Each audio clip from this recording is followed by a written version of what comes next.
The last time is going to be done by a Brian. Oh, yeah, shit, that's right. I forgot about that. So, last time on Shadows of Gradiriel, we did shit. We made our way back to the village that I do not remember the name of in the Feywild after our encounter with the Tatzel worm a little ways north, where we acquired some scales, and Kaduril had a bit of a brain fart, I guess is the only way to really describe it, where he kind of went nuts. His spirit thingies, whenever he went into his rage mode, distorted and went all evil and tentacly. It was all kinds of horribly morbid and spooky. But we were able to subdue him. And when we got back to town, we found that the people we knew were largely out of sight. The drunk person and the hag. Jack was fine in his house, but there was another lady there that we did not know, who very quickly we were able to deduce was not who she said she was. Yes. And there was She also was the this. hag. Yep. Yeah, the crone, rather. And there was this, like, really obvious patch of fog on the southern end of town, like, obnoxiously obvious. Like, there was no effort to hide that. It's like, okay, you all stand here and try not to make noises in the middle of the street. I cannot help but question that hag's sense of how stealth works. But anyways, a bit of back and forth later, the hag revealed her true form. Horribly ugly thing, like the worst form of hag imaginable. And a long and brutal battle waged for a little while before we were eventually able to take her and the ogres she had planted in the cloud I mentioned earlier and fuck them all up and kill them. Then we were able to find the people who we thought were missing. They were all alive, although the drunkard was kind of battered and had been dying.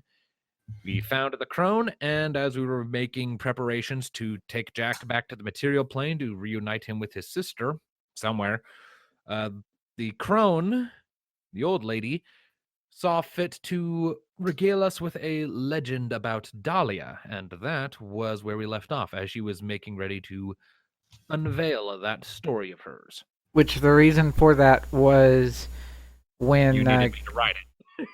well, no, there was that, but the reason that that conversation came up in character was because when Kaduril raged out this time, Locke saw that the projections were particularly terrifying to him because they were staring right at him, because that's not scary at all. And he does not like being followed or spied on. Right. And then this prompted him to have a nice little conversation with Kaduril to both make sure that Cad was aware that they weren't seeing any of this as his fault, and that when push comes to shove, Rage was fine, and they were going to get everything figured out with what was going on, which led to Locke mentioning the name of Dallia as Silver was bringing the crone up to where they were, and that prompted the crone to be like, oh, you guys know Dallia. I'm going to tell you what I know about her. So. Right, so just kind of happy accident that led to me writing like 12 paragraphs of stuff. I mean, it was what it was, and we had a nice little thing of Silver helping the old lady crone walk out this way. So you're helping the old lady cross the street, do your good deed for the day. Kinda, yeah.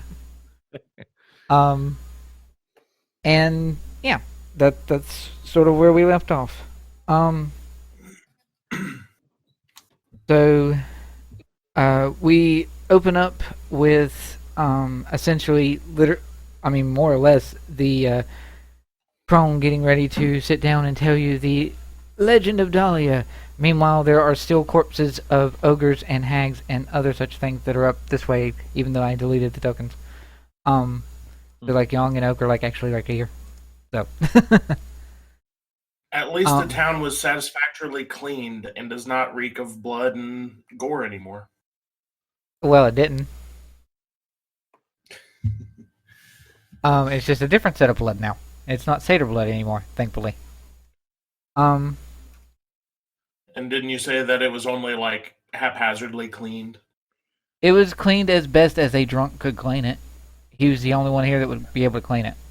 So Yeah. But yeah.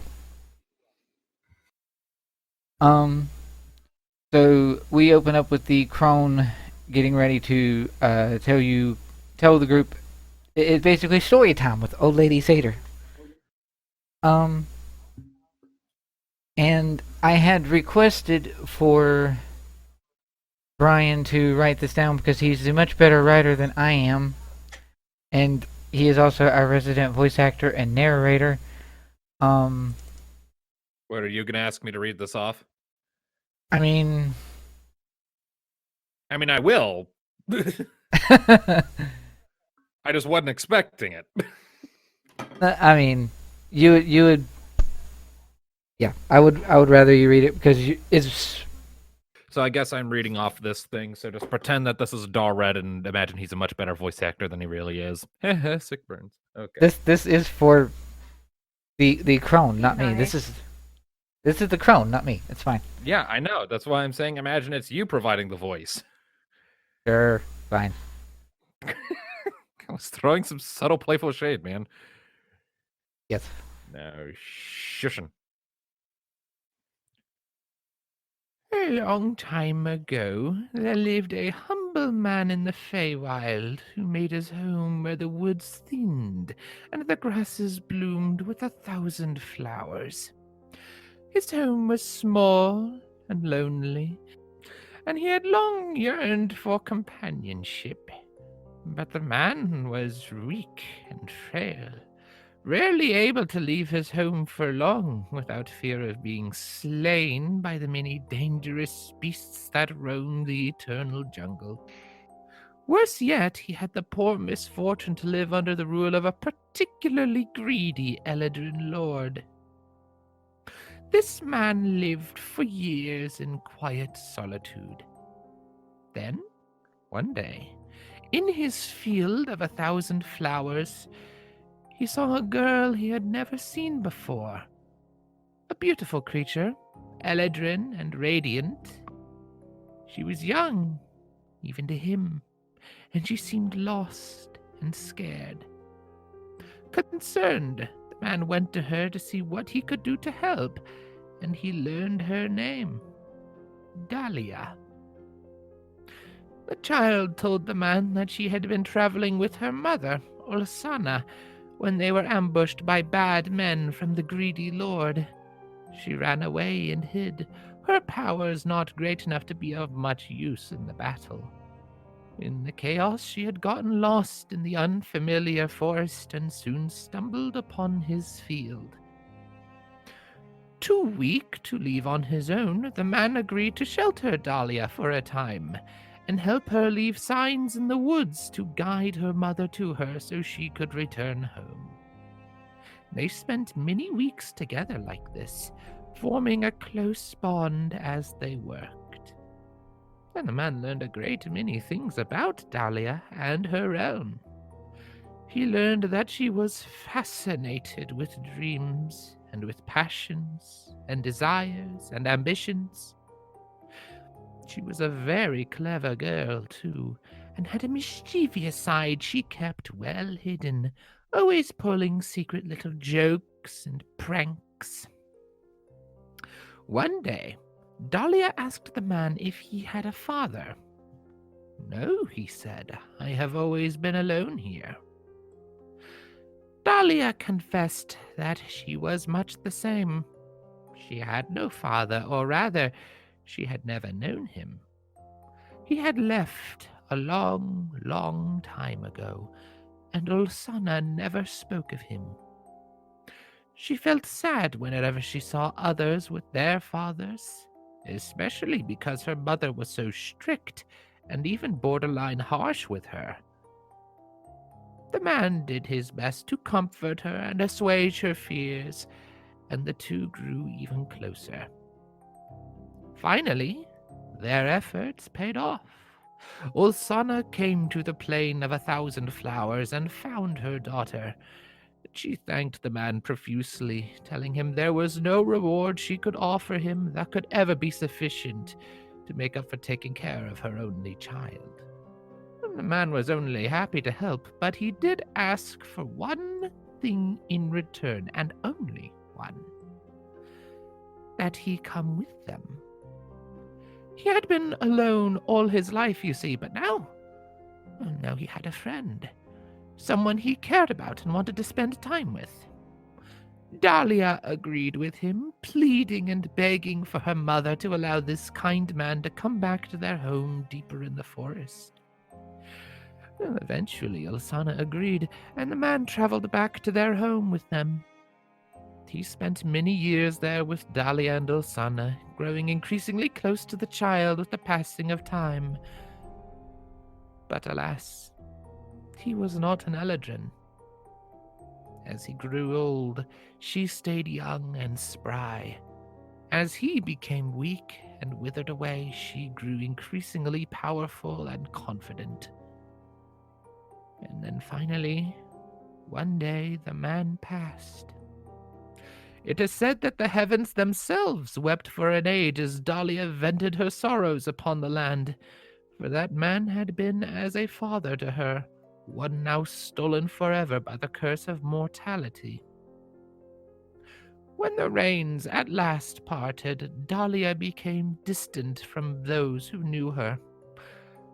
She faded into the distance, soon becoming a being of legend, her hand touching many in the Feywild and beyond in the material plane so far away. It soon became apparent that she sought power, but it is not known to what end she seeks it. Some say that she wishes for naught else than the power to bring back her lost friend. Others claim that she wishes to amass power enough to call her true father back to her and forever fill the gap left by the man from the field. Others still say that his death drove her mad, and that now she wishes for no other outcome than to torment the world around her and fill it with the same sorrow she felt. Some claim her motives and designs are undecipherable to us. What is known is that Dallia has become the Princess of Dreams, and the man she had come to cherish was buried in the field of 1,000 flowers where she had found him so long ago. Thank you. You are welcome. Both for reading that and writing that. So she finishes off her story, and then or the legend, as it were. Yeah. And she sort of looks around to the group to see if you guys have any sort of if you, the characters, have any sort of response or reactions to the tale that she told. Well, I have a random question for you. Mm-hmm. Would I have heard anything that overlaps with that, or read anything that overlaps with that from my time in the big capital or in the prison cell? I know that I had some access to stories and such. Would I have had anything that would have overlapped with said story? I'm going to say maybe. Whether or not you remember that you had it, directly, go ahead and roll wisdom. That's basically what I was getting at. I didn't know if any of it would sound familiar to me or not. Yeah. Yeah. It sounds vaguely familiar to one of the stories that you had read while you were in prison before. Okay. And you packed up, when you left the prison, you packed up all the books that you had in your bag? I didn't grab everything because I assumed that he had like bookshelves and bookshelves of stuff, but I grabbed what I would have deemed important. Things that I hadn't finished rereading for the 100th time, or something that I wrote, or I grabbed an assortment of things. So it was easy for you to say yes or no either way to anything. Right. You do remember seeing this book, or hearing this, reading this story, something like it, but it's not one of the books that you took with you because it was ones that was about the nature of the realm of the Feywild, and you really didn't believe in the magics and realms at the time. Okay. So yeah. But to clarify, I believe that magic exists because you see it in this world. But right. I had never been to another plane, so yeah. So you had doubts that you'd never need to know anything about them? Yeah. Yep. Like algebra. except coming here to the Feywild actually proved to be useful, unlike algebra. She finished that up, and at least for Nora, names, Young and Oak, at least for their sake of hearing that, they hadn't really expected to hear what was essentially a nice story about Dallia, though somewhat sad. And Young is sort of like, did you write that or find that? In speaking to the crone. And the crone's response is, I found it. I did not write it. The things that Dallia has done since the time of this tale's writing have shown that he may very well be close to the mad that this story has spoke of. Or at the very least, her goals have been lost to time. Oh yeah. And at this point, following, the little bit of time for the story and having been dealt a couple cure wounds here and there, the old drunk Zamir, the drunk Zamir wakes up and he's, huh? What? And Oak is... Welcome back to the world of the living. Oak is like, calm down, you're fine, we're good. And then Zamir turns around, getting his bearings back, and sees the corpse of the hag, and he's he's dead, said John. Very dead. And following that, the old crone sort of looks to Silver, who is still relatively close, and is like,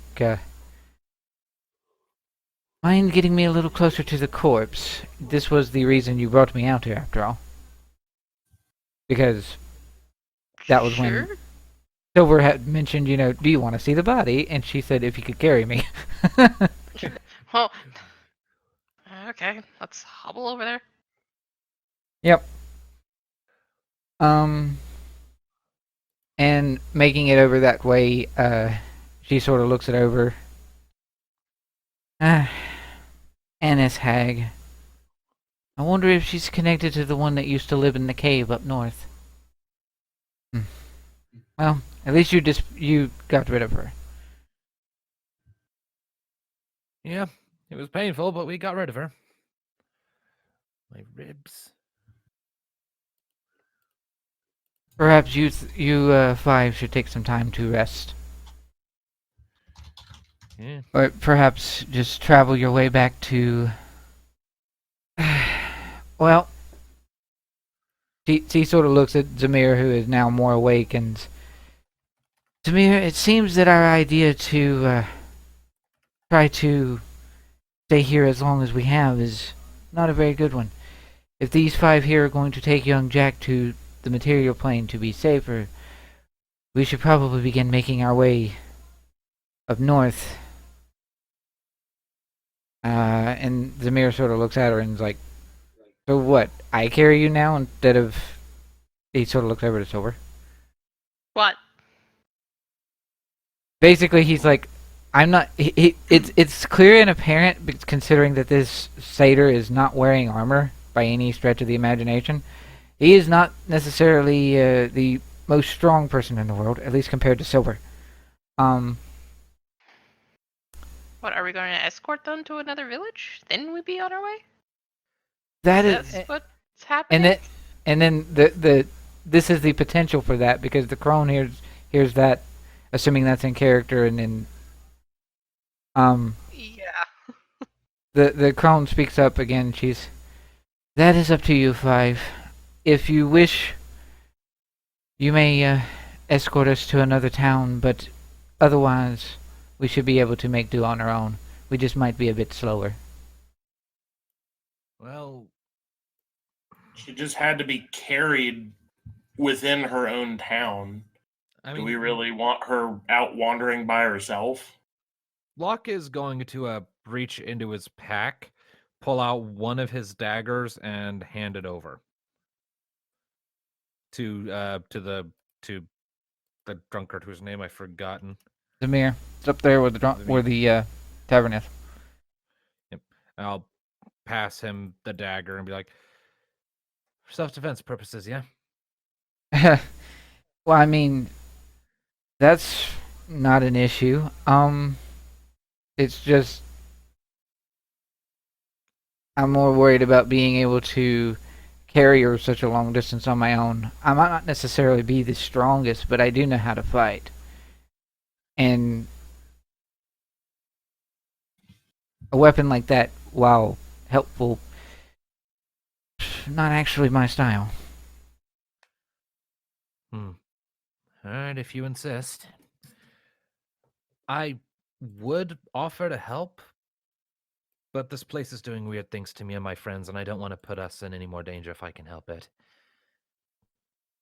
Young sort of speaks up and I kind of agree.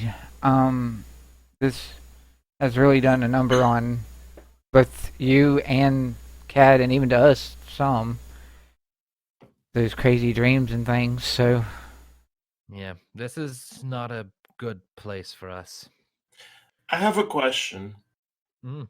The item that we use to get back, it's not one use, it just needs to recharge and it can be reused, right? This is true. So if they knew a vicinity of where they wanted to go, we could theoretically bring them back with us, travel on our plane where we're sane, and then send them back through. And if we need to return the item back to the Duragar, one of us could go with them, make sure that they're okay, and then pop back through. Right? That could work. Since there is a mirroring of the two worlds or planes. This is true. Gonna suggest that idea? Or... Yeah. Cad suggests that. Okay. Okay. Ooh. To see what both sides of it would say to that. Right. Us and them. I mean, that could work, says Oak. Would they be willing to do something like that? Zamir's like, well, I've been on the material plane before. Not for very long, but I've been there before. It's different than here.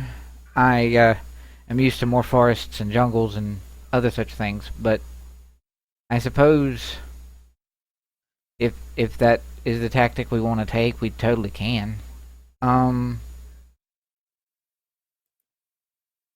Sort of feels like a good compromise. Then we're able to still escort and protect them, but we also get out of here. Yeah, that's true.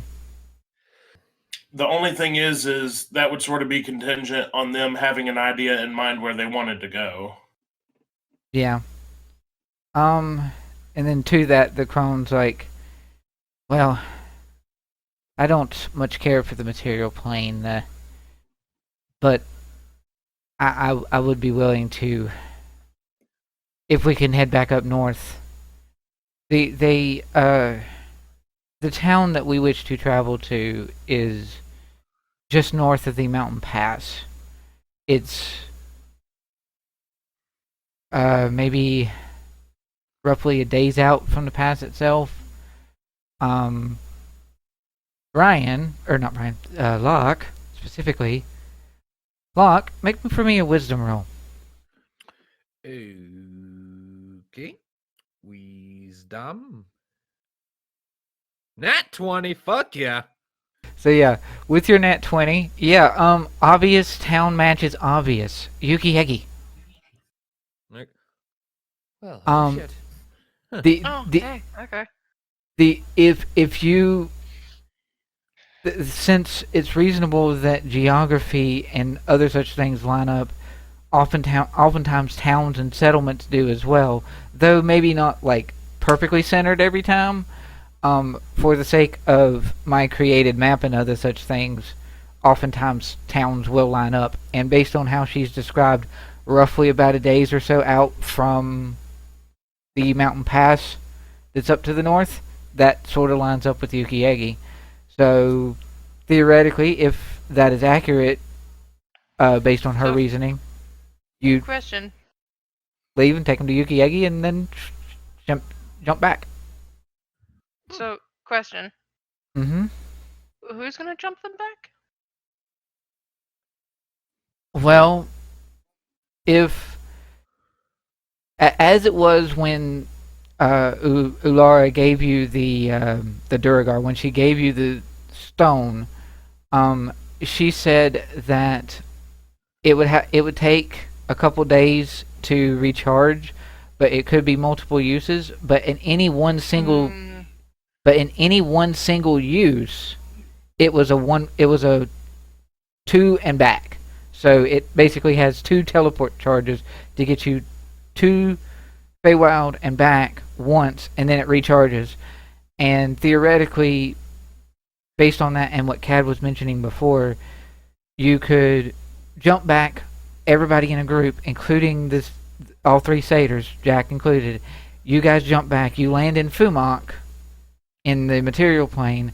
You start your travel up to Yukiege. You then stop. You then get to Yukiege. Wait for the stone to charge the rest of the way, and then somebody can do one quick teleport in and out to get the 2 satyrs to their town equivalent of Yukiege in the Feywild. It wouldn't necessarily have to be anybody specifically. I could even reason that, like Oak or Yang could do it so that the players are still all in Yukiege, but theoretically somebody could use the stone once again, in and then out, and then everything would be happy. Sounded this God-given plan. Well, I mean, it was a plan that Cad was coming up with, and I wager that, of course, that Oak and Yang would reasonably follow through with that same logic, assuming that Locke is like, oh yeah, Yukiege matches that because he's the one that rolled the wisdom. Right, yeah, so after a second I think about it, Locke's like, oh, well, that's convenient. The town that serves as our headquarters back in the material plane lines up pretty much 1 for 1 with what you're describing. Alright then. So if you send us, if we was to all travel to the material plane, and then we can make our way up north to this town of yours, and then jump back here once the stone is recharged then. All right, I'm totally fine with this plan if y'all are. Seems fine. Yeah. Mm-hmm. Okay then. I don't think there's anything else we need to attend to here, so let's do a thing. And Locke will get up, dust his ass off, and start heading to Jack's house. Because that's where Jack is still hanging out. Yeah, and then Jack has just been sort of listening and sitting on the porch waiting for you guys to figure out what you were doing. And at this point, as Locke is like, I think we figured out everything, and it's like, Yang sort of speaks up, being the group's thief and roguish character. Wait, did anyone search the hag or want to? Knock yourself out. Go ahead. I don't want to touch that with a 10-foot pole. Go ahead. I wouldn't touch that with a 100-yard pole. You kidding? Well, you never know what she might have something interesting. Okay, go for it. I have standards. Well, since nobody else wants to, I will sort of silently get up and walk over there. I can't even throw a comeback at you because my character wasn't there to know this information. What is it? I was going to say, well, at least my character wasn't the one that looked at its ass. Oh. All right, so you're sort of helping. In his defense, at the time, it was disguised as a nice ass. I mean, yeah. And he was lying. So if Cad is helping Yong to search the corpse a little bit, I am going to give it to Yong with advantage because she is the one that's actually going to do the searching, but she has garbage for investigation, so. Boop. I think we all have garbage for investigation. Oh, hey. That, but 19's decent. Yay, rolled a 19. Okay. So Yong sort of searches through all the crap of the hag stuff, and it's like, I don't even want to know what sort of leather this is, but it is not normal leather. Ugh. Anyway, That is a good sound. Well, I got my hands dirty for nothing. She has nothing on her, like, at all. Other than this, like, ruined piece of parchment that I can't even read. I can read it. I can read anything, really. It's like there's nothing there. Like, all the stuff is sort of just faded away, and... Can you read that? At least try. Let me try. Sure. I read it with Eyes of the Runekeeper? Detect magic, purple eyes. I have Eyes of the Runekeeper. I can read all writing. As long as it's, like, still intact. It is mostly intact, and about the best that you can get out of this, like, garbled, letter. It... From what... Like, I don't know if Locke would have anything to really compare this to, but without me going into the specifics of what is said, it sounds... It's a letter to another person, another being of some sort. The name is sort of scrunched out and you can't really read it, but it appears to be a equivalent to, like, a pen pal or a letter sent back and forth. And the letters sent back and forth are literally just, like, slamming each other. They are just, like, putting each other down. It's like one of those, what's it called? When you do, like, a rap or whatever, when it's meant to, like, put somebody down. And so, Yeah, what was it? a diss track. Yeah, it's basically a diss pen pal. At least from what you can understand of it. Is it clever, at least? Like, is it witty? Considering you know that the two people that's speaking about it are reasonably hags of some persuasion, yeah, it does make some clever, like, large stature jokes. I'll And- just kind of look it over for a minute and then just go. That's stupid, and chuck it aside. Fair enough. Yeah.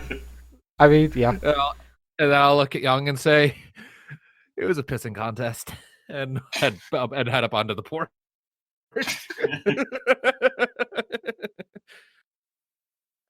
I mean, Whoever the okay. other hag was can now officially claim victory, because this hag's dead and that one ain't. And as you say that, the old crone sort of... That's where you're wrong. Both of them are dead. Quite possibly. Oh, yay! Oh, yay. Fantastic. This is when Silver, or who was it that took a good look at the corpse that was up near the tassel worm? I can't remember who exactly that was, but so I'll just give it to you. Thinking about it now and making this sort of connection, the ogre-ish corpse that was found next to the tassel worm, the one that the tassel worm referenced by saying, "What did you think of the corpse outside?" Oh, okay. Yeah, that corpse up there was another Anis Hag. Ooh. Oh, okay. Ugh. The world is a better place. Yeah. Tassel worm killed one, you killed the other. Yay. Alright. So, following that, then, little Jack is coming out of coming down from the porch and... So, are we ready to leave then? Or, how does this even work? I'm not the one who. I'm not the one who used the shiny thing. So. Okay, everyone just hold hands. Okay. Okay. When does the magic begin? Jack Once I use the coin. Stone. Coin, whatever. Jack seems to be a bit more comfortable holding hands with perhaps the crone or Locke than, say, Cad. Because he is still a little bit,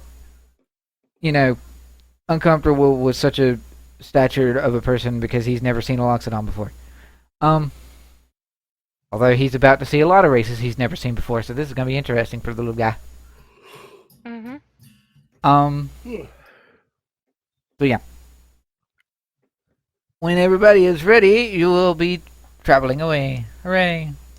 Shunt us back home and away from this place of fucking too many trees. As we transfer to the other side, we look southward, and all of a sudden this very dense, suspicious fog appears, and you're back in the other world. Please no. Please no more dense, suspicious, really obvious, poorly hidden fog. I like some subtlety. Are you guys going to travel from the very point in places that you are standing currently? Because you're in the middle of town. You know what? Sure, let's just do it. I was going to suggest let's go like a mile out first, but you know what? Fuck it. Let's just do it. Nope, we're already holding hands. We're already kumbayaing. Okay. Alrighty then.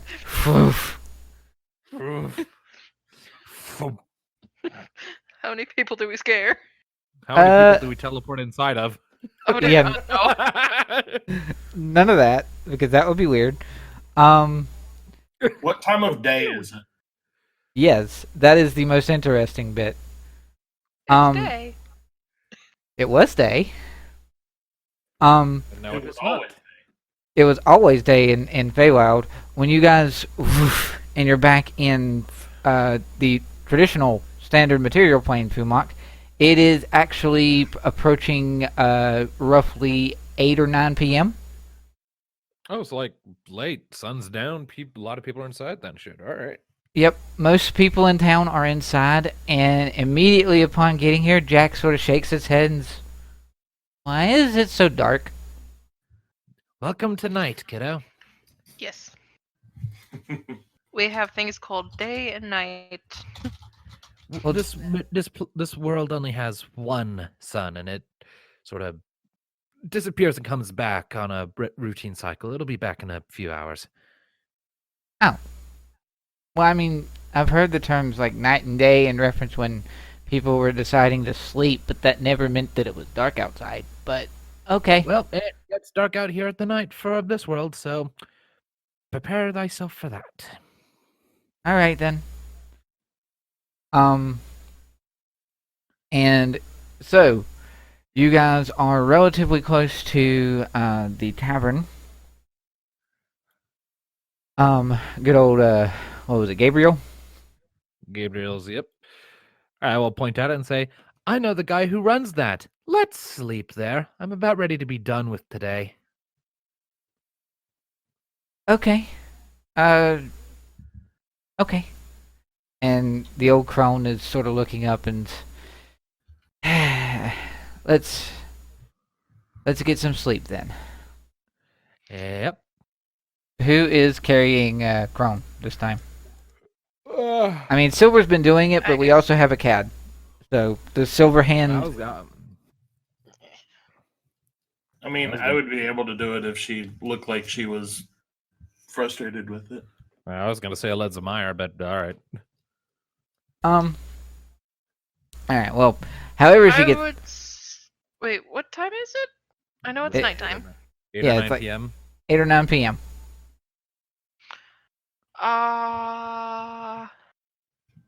It's 9 o'clock. Yes, but we have to go see someone.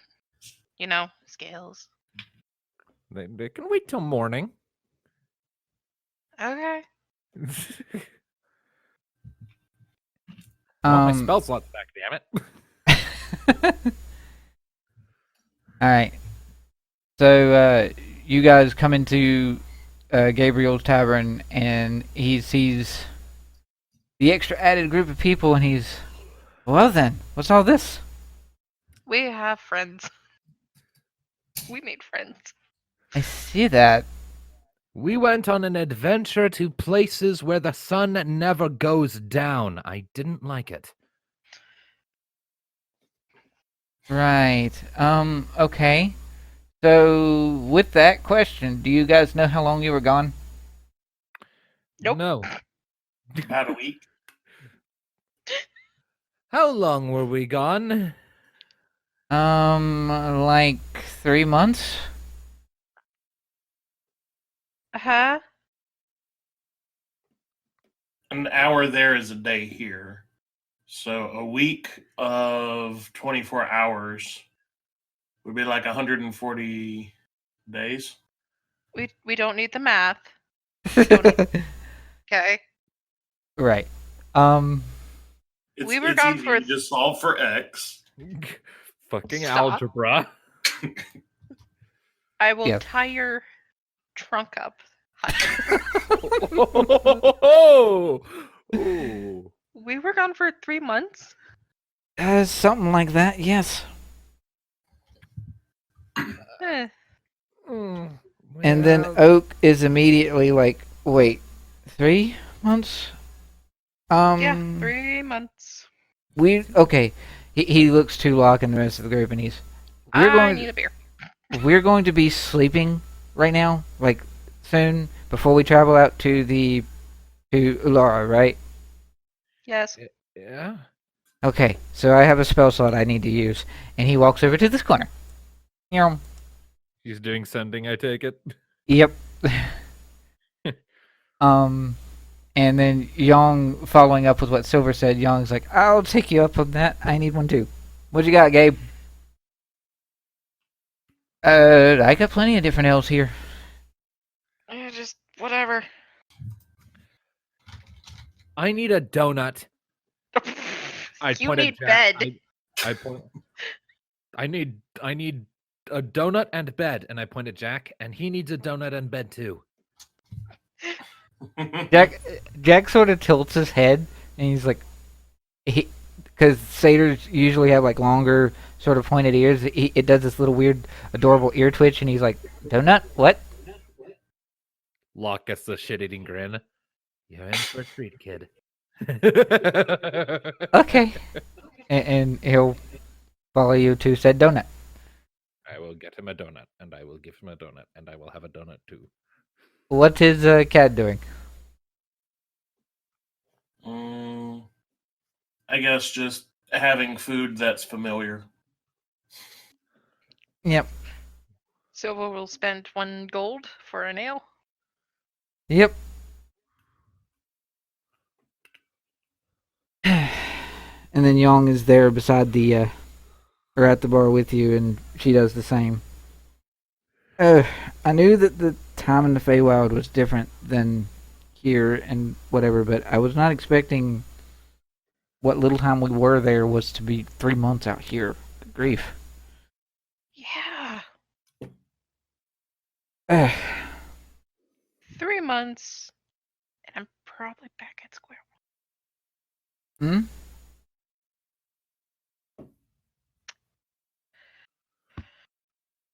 3 months what? 3 months of doing nothing, pretty much. What do you mean doing nothing? Well, I guess technically we didn't really do anything for our current quest, but Maybe they gave up and stopped looking for us by now. I mean, no. And who knows? Maybe Nora went and dropped his guard a little bit after we fell off the radar. I thought that would made it worse. I mean, maybe, but if something goes without bothering you for long enough, eventually you're gonna relax a bit. Young is rolling insight, and she sort of looks at Silver, and she's, wait, I don't think you mean Nora's stuff. You mean your own, don't you? Yep. Slurp. Right. Young puts down another gold. Make that 2 for her. And yeah. I don't know if you, Sam, want Silver to divulge any sort of information of what's going on in her head right now. It's up to you. I don't know. Is anyone going to ask?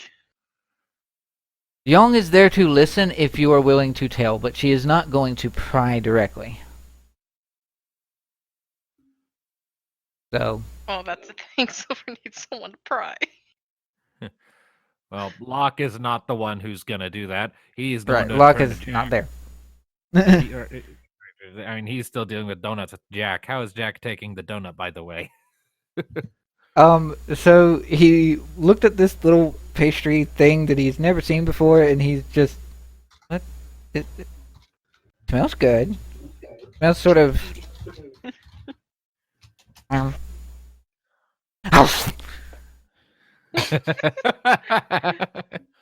Yep.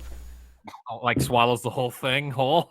It's like one small little bite, and then scarfs the rest. Your food's weird. Do you have any more? Yeah, very much so. Yeah. And then Gabriel just does like that full like jolly belly laugh, and he's like, "We got plenty of them, buddy," and he gets him another donut. Well, not too many. The kid's gotta sleep, doesn't he? Well, yes, but The kid's had a rough day. Let him get to sleep. You can have more in the morning. Yes. So these are for breakfast too? Wow, cool. I mean, long as it's in this particular place, it can be whenever. I pointed Gabriel. I like this guy. He likes me. We know each other. We're friends. Hi. I am so ready to be done with today. Locke Then just go to bed. He scarfs his donut and says, "If you insist," and marches upstairs. All right.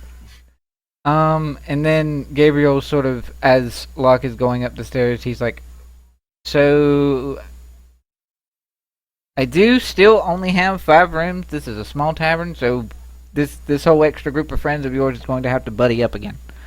So. I can, yeah. Buddy up. So, Young, Hmm. you were the one that hired me. I did. Like, I can. God, 3 months. I can keep helping you guys, but if I get wind of my own things, I'm probably gonna have to go. Because I have been doing nothing that my God wanted me to do. Right. Well,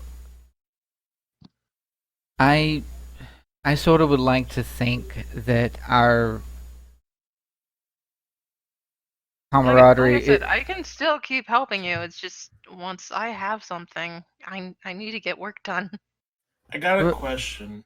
Mm-hmm. Kat doesn't really know what specifically she's talking about, what her agenda or whatever is, but no one really does. No one does. We never thought to ask. She was hired. She was hired. We didn't pry into her backstory. Yes. Could I possibly attempt an insight to that? What would you be wanting to try to use that to do? She's not lying about her backstory in any way. Right. But what are you wanting to try to infer? I'm wanting to try and see if Cad would be able to spin that around to a positive. So she's not been actively taking steps towards whatever it is that she's needing to do. But if she literally voiced it the way that she did, she's not been doing things that her God would be wanting her to. So maybe one of the things is getting us, like was said, the camaraderie thing, getting us to where we would be better able to help her. Is that the kind of thing that Cad would realize would shoehorn in right there. I would say that would pretty much be a very reasonable thing, because that's pretty close to what Yang was about to say as well. Yeah. She was like something similar, not the same thing. Yang was about to be essentially. I feel like our friendship and camaraderie is more than just the you are a mercenary, but I also understand I that was never a mercenary. Or I you're- just you- needed money. well, yes, you were hired help. We'll say it that way then. But Okay. though we did not want and have no real need to pry into what your past exactly is, and assuming that you don't want to tell us, that's perfectly fine. That's on you. But if What do you mean tell me? No one asked. It's none of our business. I mean, fair. yeah, Well, if you'd like to It- share The ghost word from to me- another room. it's not It's it's not our business to necessarily know, and I understand myself what it's like to have secrets that you have to keep. What I mean is, we don't have to know what's going on, but if we get into a situation where you feel that you have learned something that tells you you need to go and you need to do whatever it is you need to do, would it be bothersome to you? And I'm getting an echo. Hold on. Yes, Echo. I feel from Kenneth probably. Sorry. And now it's kind of gone. I think. Anyway, Yeah, it's gone. You're good. Young is like, would it bother you if we were to follow you? Assuming that those who wanted to could, would it be okay if we went to still help you? We don't have to know what's going on, but I feel as if our friendship is more than just the hired help. At least I would hope so. What Cad was going to say was that hopefully that she would recognize us as her friends and companions anyway. So while it's not our place to pry into her personal affairs, if she ever wants to share or get any feedback from us, we're here to listen to anything she has. Yeah, that too.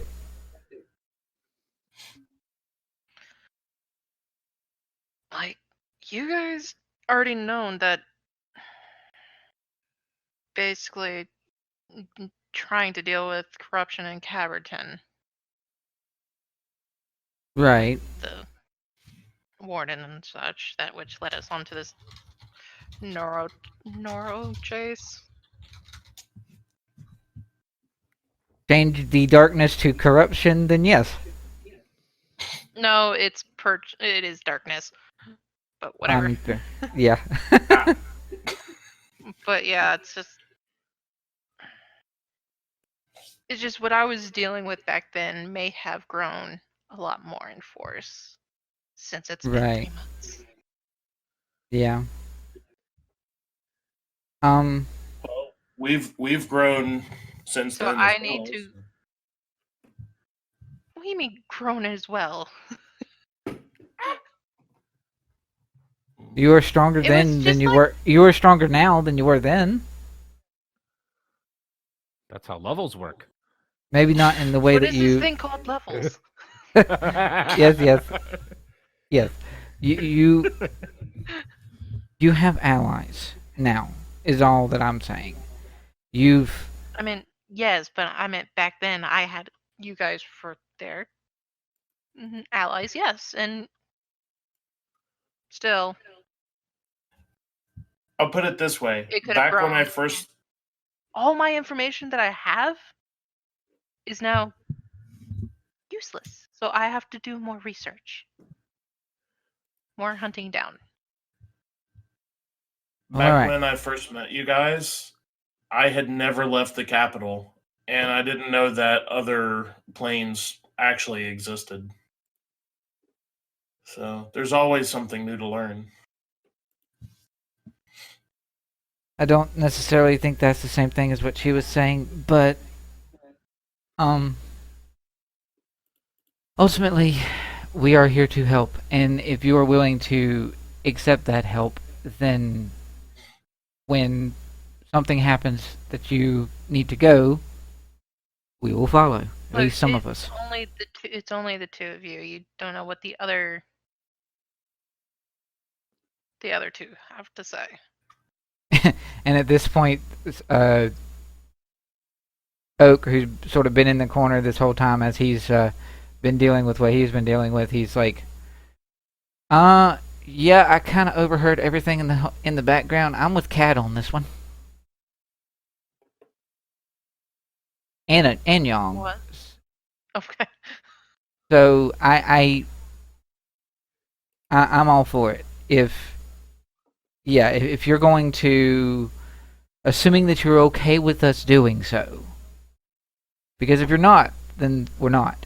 But if you are okay with us doing so, when you feel the need to go off and deal with what you need to deal with, we are willing to follow.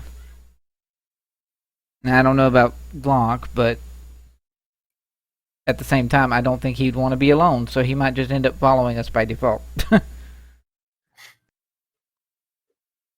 Ye of little faith. I mean, you did just meet someone that loves donuts as much as you do. So. I mean, yeah. Locke has loyalty. You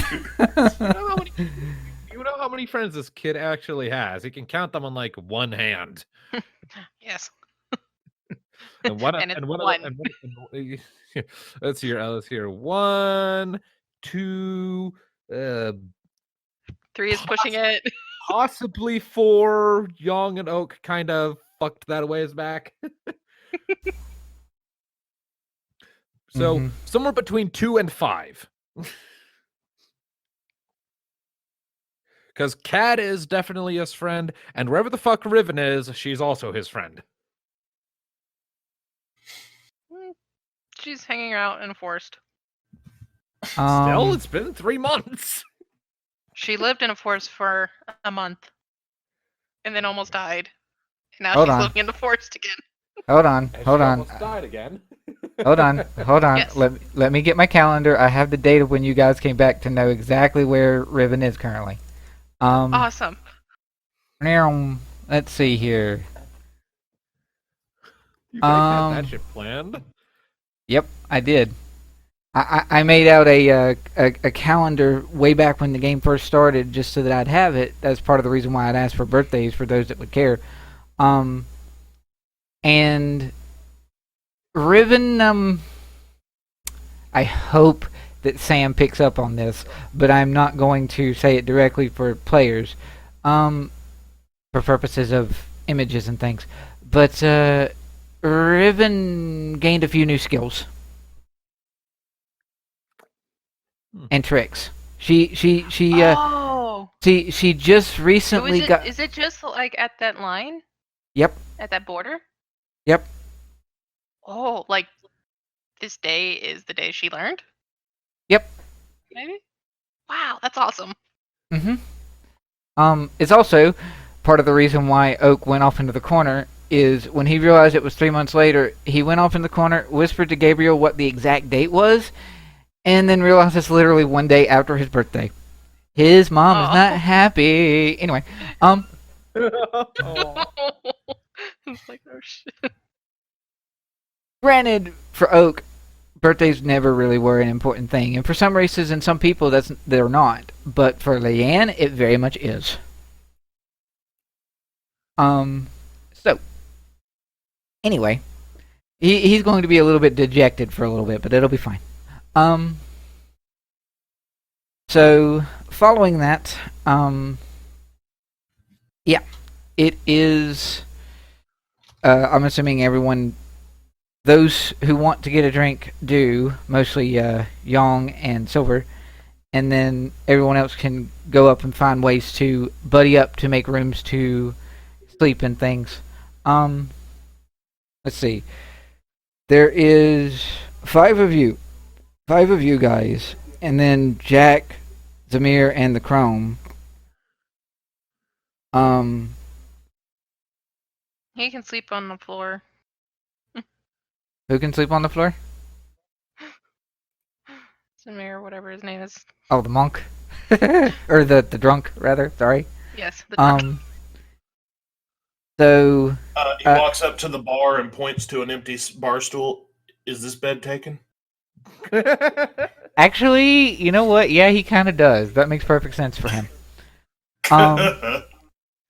Gabriel sort of raises an eyebrow and like, yeah, sure. If you're comfortable with that. Not quite the same as the bar stools at home, but sure. And Zamir just gets... Actually, yeah. Zamir gets a few drinks just like Young and Silver do.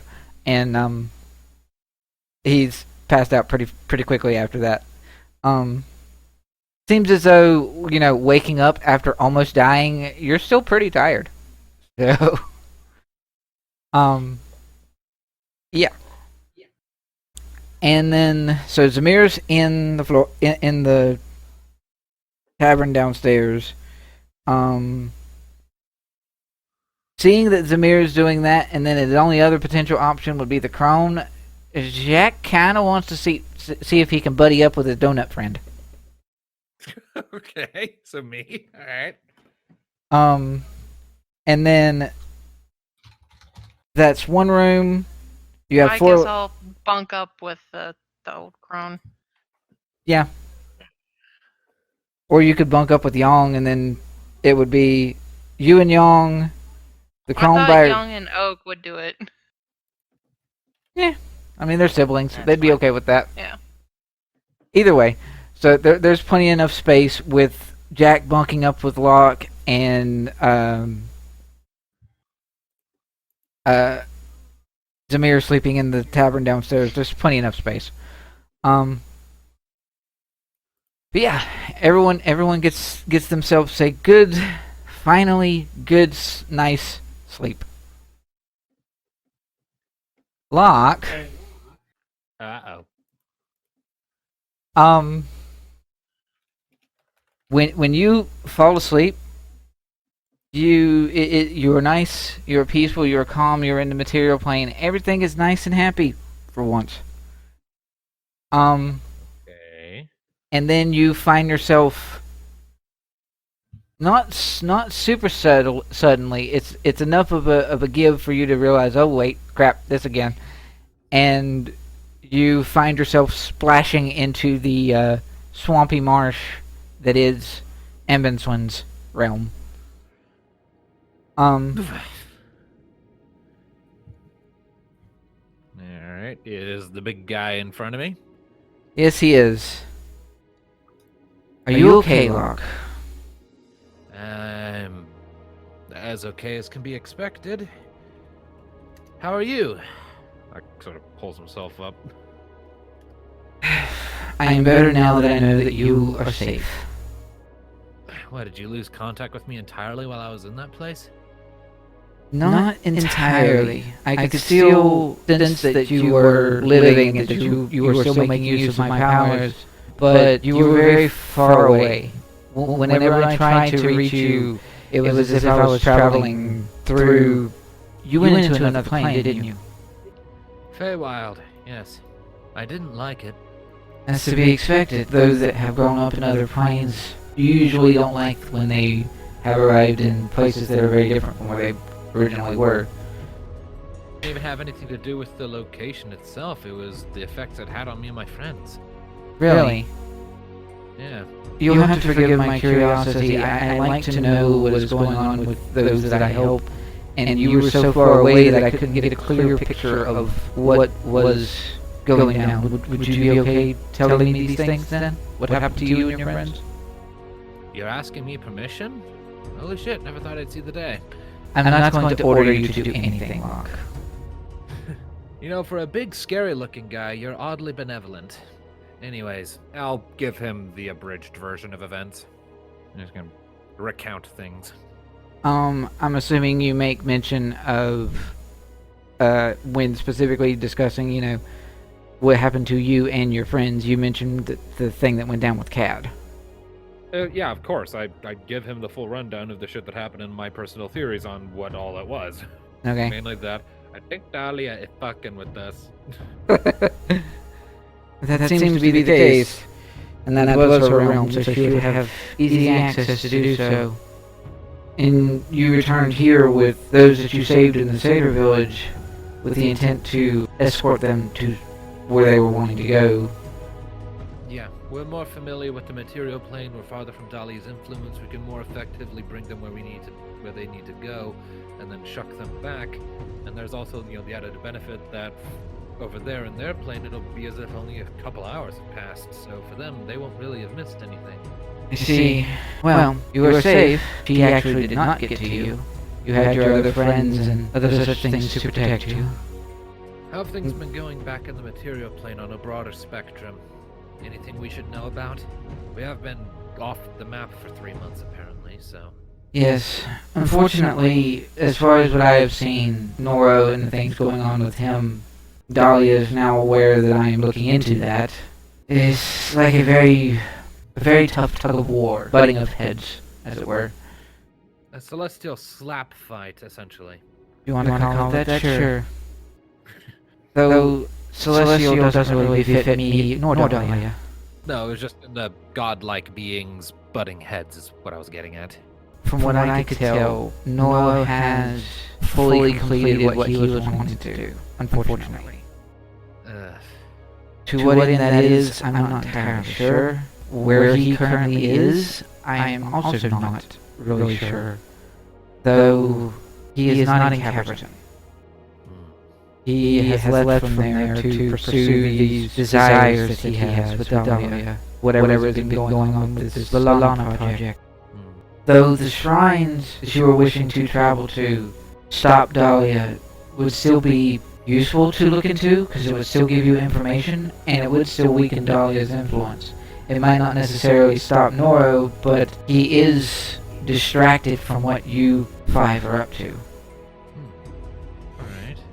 His things weaken his master's influence, by extension weaken him, and then whenever we can eventually catch up to him, he will not be as strong, and so it'll be relatively easy to pop his brain like a balloon. Locke is then gonna kind of like pause and get this kind of morbid grimace on his face, like, I'm getting way too used to killing things. You are, but it's only those that are necessary to kill, rather than innocents. You have to remember that to kill Noro is to not murder in cold blood, but it is to slay to protect. I'm aware, but you go long enough to the point that you stop really caring about it.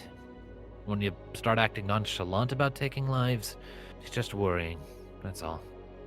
You have a charismatic and friendly cleric, priest, bard. I have an oak. Let's just put it how it is. I have an oak. I think both him and Kaduril would be those to keep that in check. Much as I keep Young and Oak in check, having them keep me in check would probably be a good idea. Bounce off each other all over the place, don't we? Do indeed. You told me some of the theories that you had with what's going on with Kaduril. The main one is that Dallia's fucking with him, yeah. Do you have any guesses as to why or how she would be capable of doing such a thing?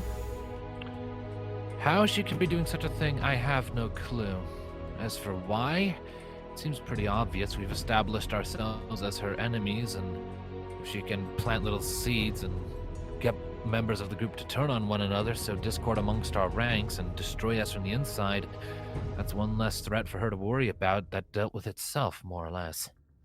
Can you, and I'm going to have, assuming that Locke would do this, I'm going to have him roll wisdom to make a good use of this, but could you perhaps describe how those specters that Kaduril summons look, both in the Feywild and when he was summoning him here?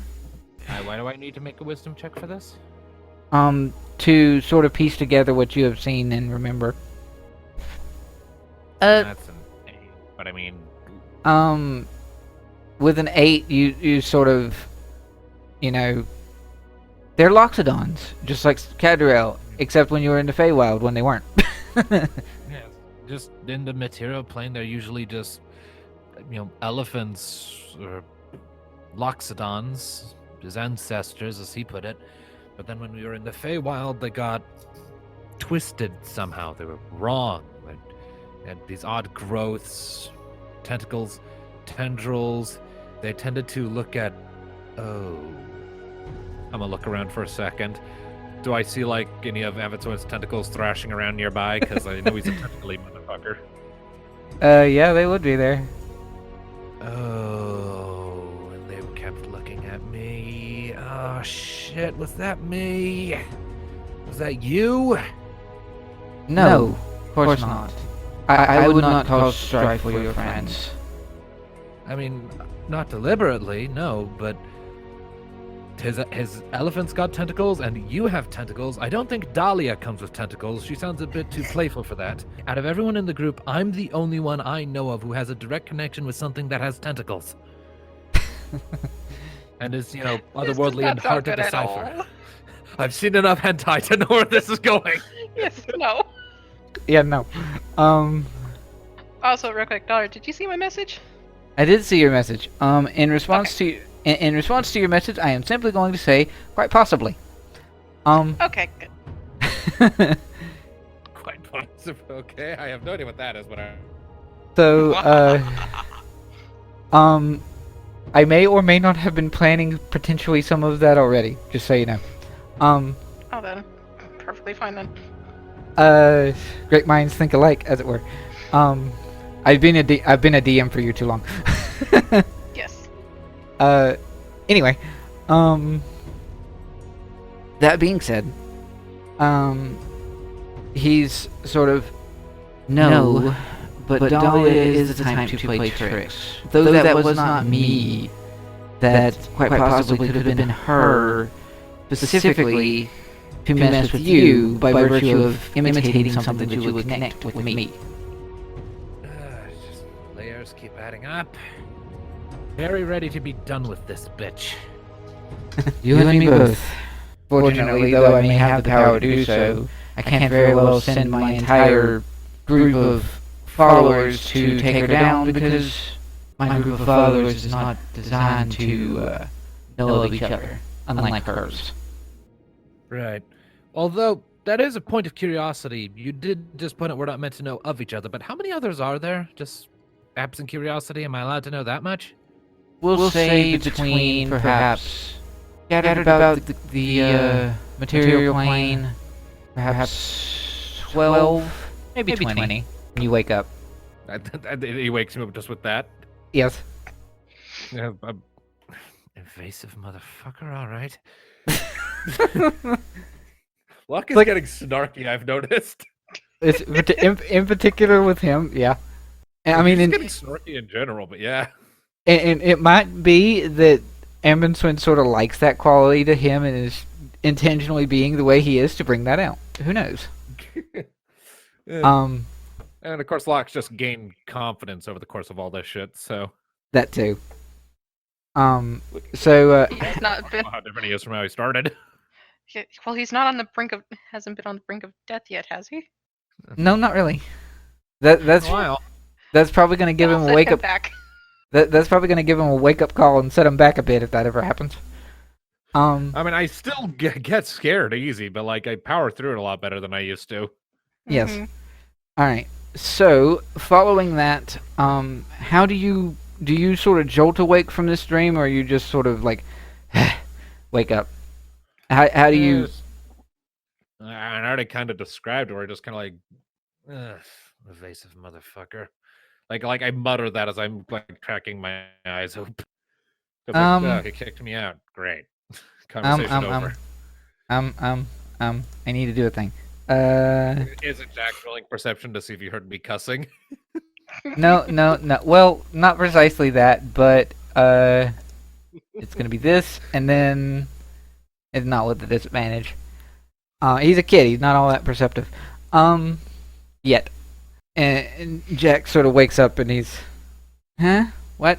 You say something, Locke? I say a lot of things. I look down at him. Sleep well, kid? Yeah. Well, these beds are very much like the ones at home, I guess. Just, I don't think they're made out of exactly the same things, but... No, they're probably not. They are still pretty soft, so... I basically lived on one of these things for a while, ways back. Yeah, okay. Locke's stand up and head down to the common room, I guess. Come down whenever you're ready. We'll get you more donuts. He immediately kicks off the cover and is like, "Yay, more donuts!" Yeah. Yeah, I guess that settles that. More donuts. And then because a little too quick and slightly different floor than he's used to, and hooves, did it. He sort of half stumbles, and then and then he is following you downstairs. Woohoo! All right. Okay. No one else has any weird, crazy dreams this time around. You're not in the Feywild to have that happen. Yeah, special. Yay. And yeah. Following that, you wake up the next morning, and everyone has slowly made their way downstairs, though the crone, of course, requested help, as it were, which Gabriel is willing to do so as well. He's a big jovial sort, so he's okay with carrying her when no one else, if no one else was awake at the time, but quite possibly everyone else was. But either way, the crone has made her way downstairs as well. I much prefer sunlight over darkness. But she sort of looks to Gabriel and the rest of the group, and I suppose it's morning breakfast, and then we are on the road then. Pretty much, yep. Oh, also, is the rest of the group present? I would imagine so, unless other people are sort of slower to wake up. I will. Well, if everyone is present, I'll turn to the rest of the group and real quickly be like, "Okay, so I got visited by my patron in my sleep last night, and he gave me a couple updates on some things related to what we're doing. First of all, Nora." Literally in the middle of that, interrupting you, Zamir is sort of nurturing the morning ale that he got, because yes, he does that, and then you're what now? In reference to you saying my patron. I look at him and say, "There's a big tentacly guy who gives me the ability to do freaky magic shit."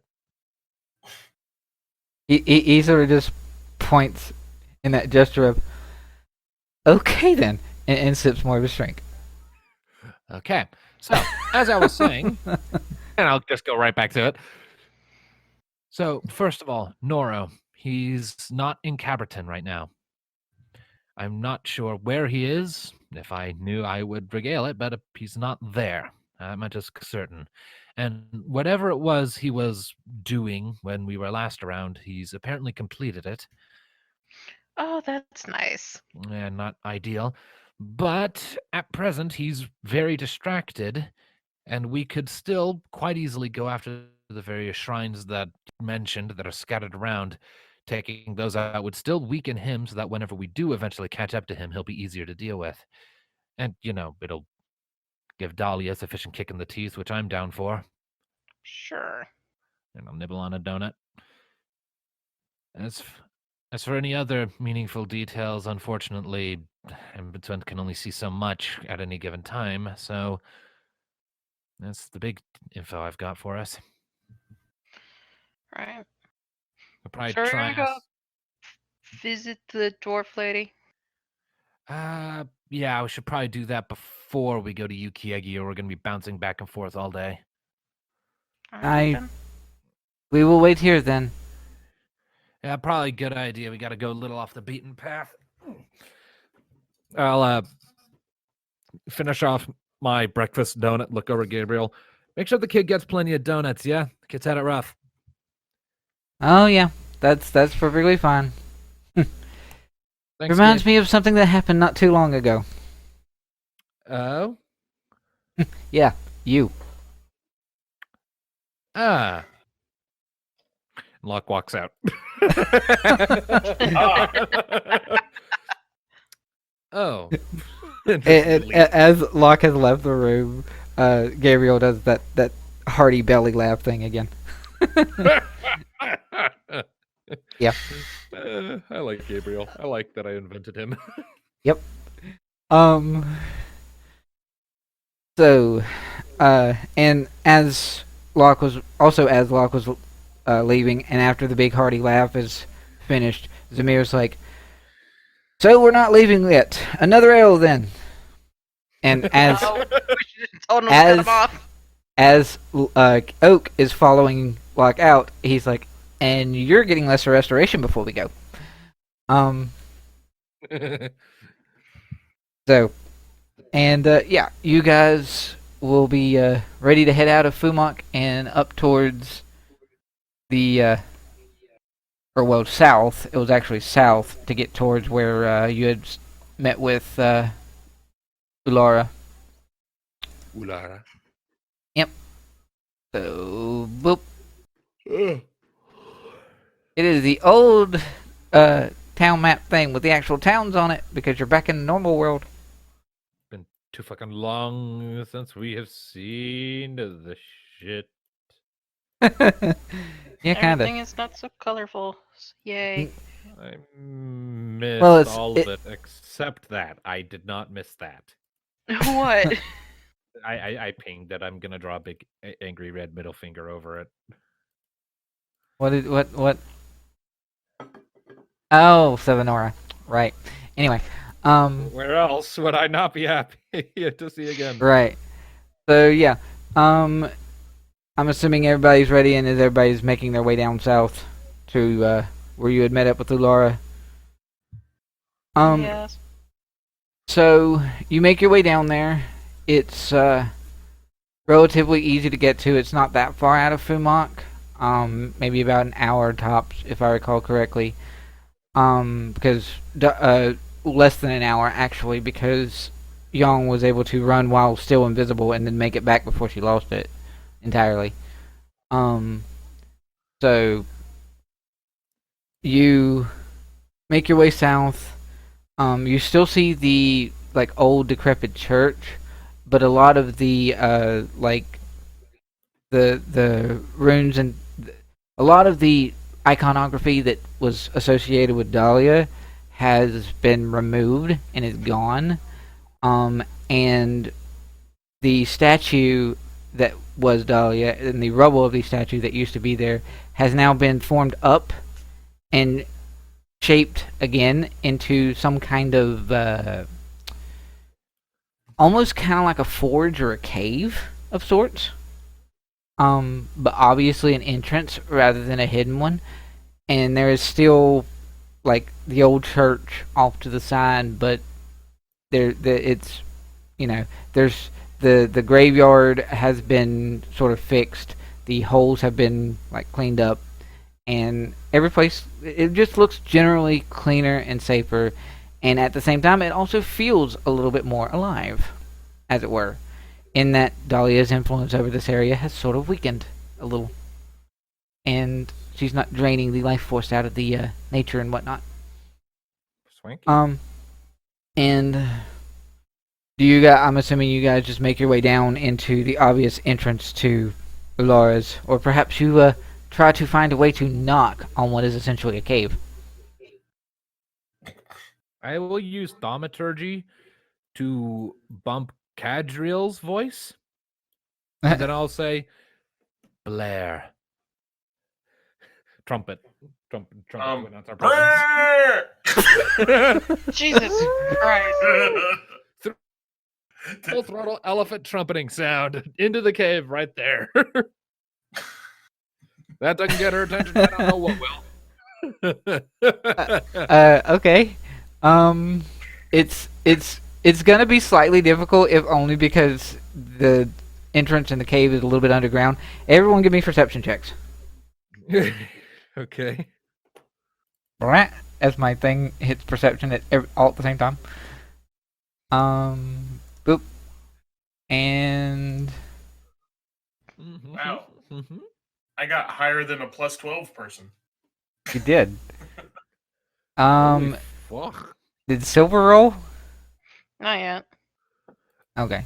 Okay, yeah. So pretty much everyone but Yong and Silver, so Locke, Oak, and Cad, you guys hear like the sound, the very obvious sound of like of stuff falling to the floor and just scattering.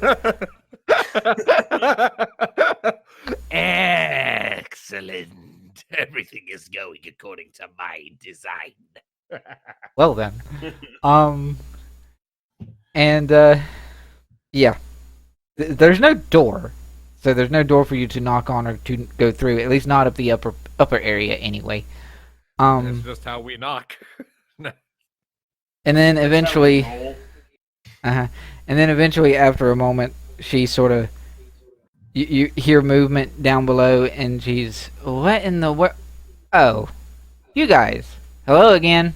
Can you come down here, please? I'm not going up there because, you know, sun, bright, ow. Sure. Just wanted to make sure you were home. And Locke will smugly march down. What? Why did you thaumaturgy his... She sort of seems to be, like, trying to shake the ringing out of her ears and whatnot, and she's like, you know, you'd think that the loudest thing I'd ever be used to hearing would be explosions in a confined space, but apparently not. Ow.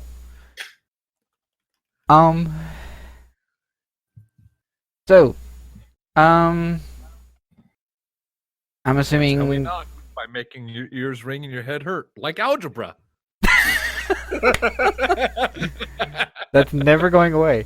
No, it's not. Fuck algebra. All right.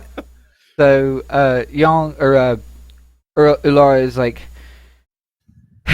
okay. So, how did it go? Did you find everything you needed? You were gone for like what, 3 months? 2.5 months, 3 months, something. So was it successful? Give me details here, something. Who's carrying the tattoo-worm scales? I don't think it's me. It is whoever is currently carrying the bag of colding, because that's what you put it in. Ah, not me then. I think that's Silver. Silver's probably got both of your bags of holding varieties. Yeah. Guess we get the scales out for her. Perfect. Well done. Was it a hard fight? I need all the juicy details. Incredibly. It was an experience. I just sort of get quiet and look down. It's an experience. It was... Yeah, it was an experience. It was very harsh and annoying, but we dealt with it. It's fine. Says Oak. So, not technically a lie. So do you have Cat's new weapon and our money? Right. I was going to get you more money. I did that, and I made his new... Hold on. And she goes back into, like, the like, lab and other such areas of her, little cave layer that she is in. And she eventually returns with a the same maw as before. It has a few different... The runes on it have been shifted a little bit. Your resident spellcaster of that persuasion could roll Arcana if he wants to try to like glance at and recognize the runes. Locke. Sure. 17. The like make of the runes doesn't really match any arcane sort of spell that you can really decipher, even with that 17. But you are able to tell that it was very much changed from what it did before. So whatever it was that was on it before is not on it now, but you don't know what is on it now. It's not something you've ever seen before, even with the 17. It doesn't really match like the way that, like when you were living with your mother and you grew up with the like wizard sigils and other such things. It doesn't match any of that, like, at all. Though again, with the 17, you still don't know, you don't know what it is, but it's not because it's like the artificer thing messing with it. It's more that whatever this thing does is not necessarily a spell. Something about it is not related to the arcane in a way that you would normally think a magic weapon would be. So, it's interesting. It does vaguely resemble perhaps things that you read that were fey of nature. Still. But yeah. And so following that, as Locke was figuring all that out, she sort of hands it off to Cad, and I did change it up quite a bit from what it used to be. She will very much help you protect your friends now, rather than hurting others like it was for the Goliath. I decided to call her Envy, and she hands it off to you. I graciously accept it. Thank you. Shall we say, Envy there craves attention. He will help you protect your friends. Thank you. I'm going to use a scroll of identify on that later. Because I have one of those. You do have one of those. Yeah, and I haven't used it yet. Fuck it, might as well while we're on the road. Yeah. Alrighty. And Moolah? I do believe we are getting Moolah out of this too. Yep. Yes. She will. I need to throw away this pair of shorts. Shit. She will sort of go back and go through her packs and things, and she's. Again, this was not going to be all that I had on me, but this was going to be more than enough, I would hope, to cover all the craziness that you guys just went through. This is all that I could really spare to deal with now. This is not everything to my name, but... And she hands off a satchel for each of you, because all of you are in the room and down where she is. And everyone has got a 100 gold bag. Yay! God damn. I will accept that with Mark. Including myself? Yep. Wow. So that is a total of 500 gold that she just gave you for this Tatsuworm quest. Damn. Now, I would hope that the 5 of you would have a means to, or have a desire to come back to me and perhaps relinquish weapons and use some of that gold that I just gave you to purchase my talents, but I can't force you to do so. And no, she sort of looks to Cad and goes, and no, you don't need to pay me for that, because I had already made most of that weapon already. I didn't have to forge it. I just had to change the runes, and... Well, you may have been the one to knock me unconscious, but your friends were the ones to save me, so I'll give you that one for free.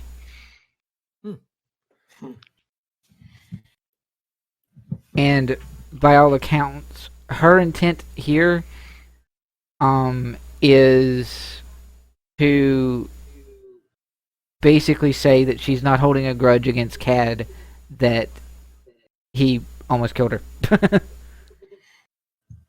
That will be awesome for my psyche. Indeed. Indeed. Now, she does not know that about your psyche. She's doing that for an altogether completely unrelated reason, but she is totally doing that. Yay. So, well, I suppose there's one final bit of payment that I needed to give the 5 of you then. Information on those other shrines. Oh, and on that, what he wanted to do in those shrines, Noro has done. So, if you wanted to stop him from doing that, your 3 months trek in the Feywild sort of hampered that. I'm sorry. Yep. We're already aware. Oh. We can still break him the week in Dallia, though, so. Wait, you're already aware? How? I have a friend in Later. high places. I have a friend in... Right, you're a warlock. Okay, good to know. I give her a shady grin. Okay, so the other 2 shrines that you will be needing to look into, one of them is located... it may take you a bit of time and effort to get there. You might want to stop at the other on the way. But one of them is located in Sagrant's, just under and near the mountains of Sagrant's Bluff. And the other is across the ocean in the forests behind the island city known as Muzuchad. Can we get map markers for those things? Because I don't see either of them on the map here. You do not, because one of you would, I mean, yes, that's over there, but she is going to mark it down on your map for you, and with that, Muzuchad is over there. Okay. I knew it. I mean, obviously. And Chad means lake. Yeah, it does mean lake, because I am not original. Sagrant's Bluff is right there. Or Saglant's Bluff is right there. Okay. Which, yeah. None of you have been to Muzuchad. Some of you perhaps may have been to Sagnant's Bluff. But, yeah. It is those points on the map, and she points them out to you.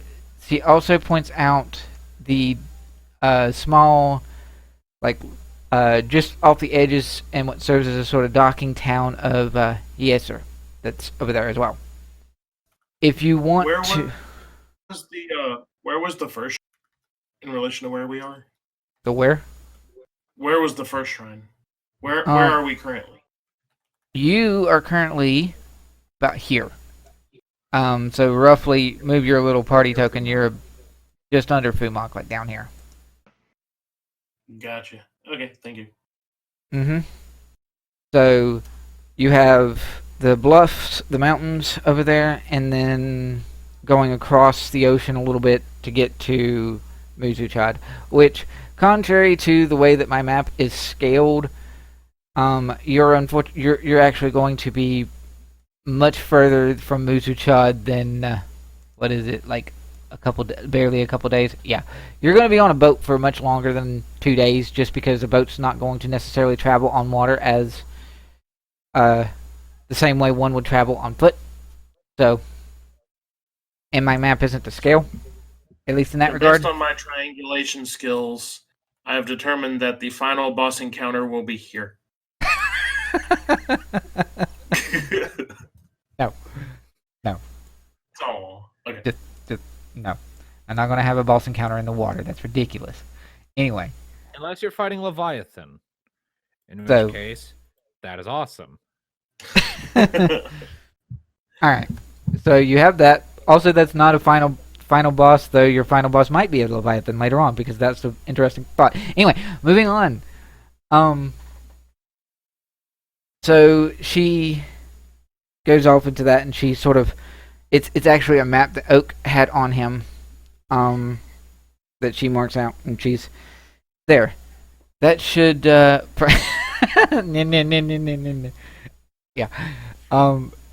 That should perhaps help make your way to getting rid of these shrines, as it were. So, running the math here, we're looking at about 41 days of travel, roughly, for our next set of missions. Yeah, it's a lot of time. Like, roughly, yeah. And you still have a trip to Yukiege to take before you do all that. That was actually including the Yukiege trip. That was including the Yukiege trip. Oh yeah, I didn't look up at it high enough to see that. Sorry. So following that, you guys have sort of finished up the loose end that is Ulara, unless anyone has any questions or statements to make or anything. I don't think we have any questions. He not to Oak or not to Ulara, but Oak has a question for like the party as a group, and he's so. Has anyone ever been to any of these places?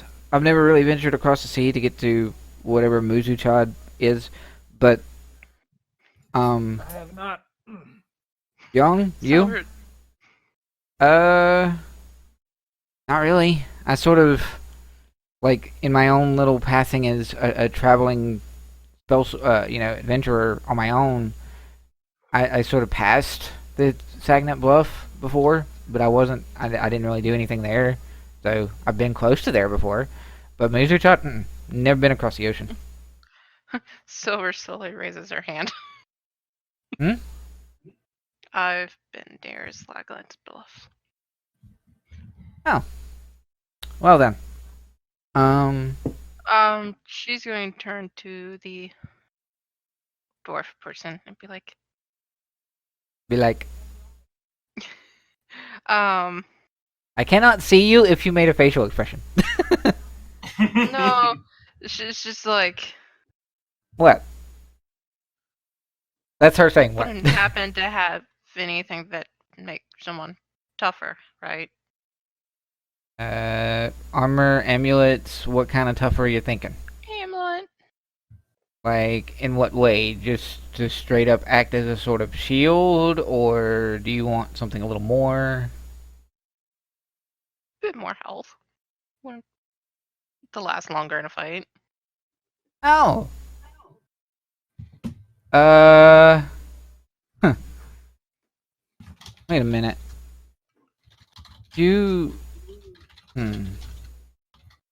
Yeah, I can do something like that. Might take me a couple of days, but I could make you something like that. Amulet of sorts. But I heard that you guys may have some time and such things to before you have to deal with all this, but no. Aww. That would drive her insane. Yes. No. Yeah, no, she's just like, well, you wouldn't know anyone that might have it. Well, along our paths, would you? I mean, if you could travel, sort of bypass right there. She's sort of looking over Oak's map, and you could sort of bypass Rydell and go from Fumach to other city down here. Don't have a name for it yet. If I can get it. Where is? Oh wait, you do have a name for it. This one down here.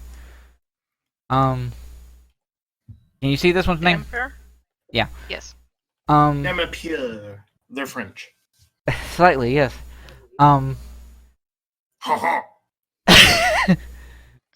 So, if you whatever you guys are doing, if you come back through Fumach and come to here, you could then go through that way instead of going up Rydell along the other road, and then you're not having to necessarily break into your trek to get to the Slaglance Bluff and come here. Because I can make you an amulet. I don't know anyone that would be on your path to make it. At least not someone you haven't dealt with already.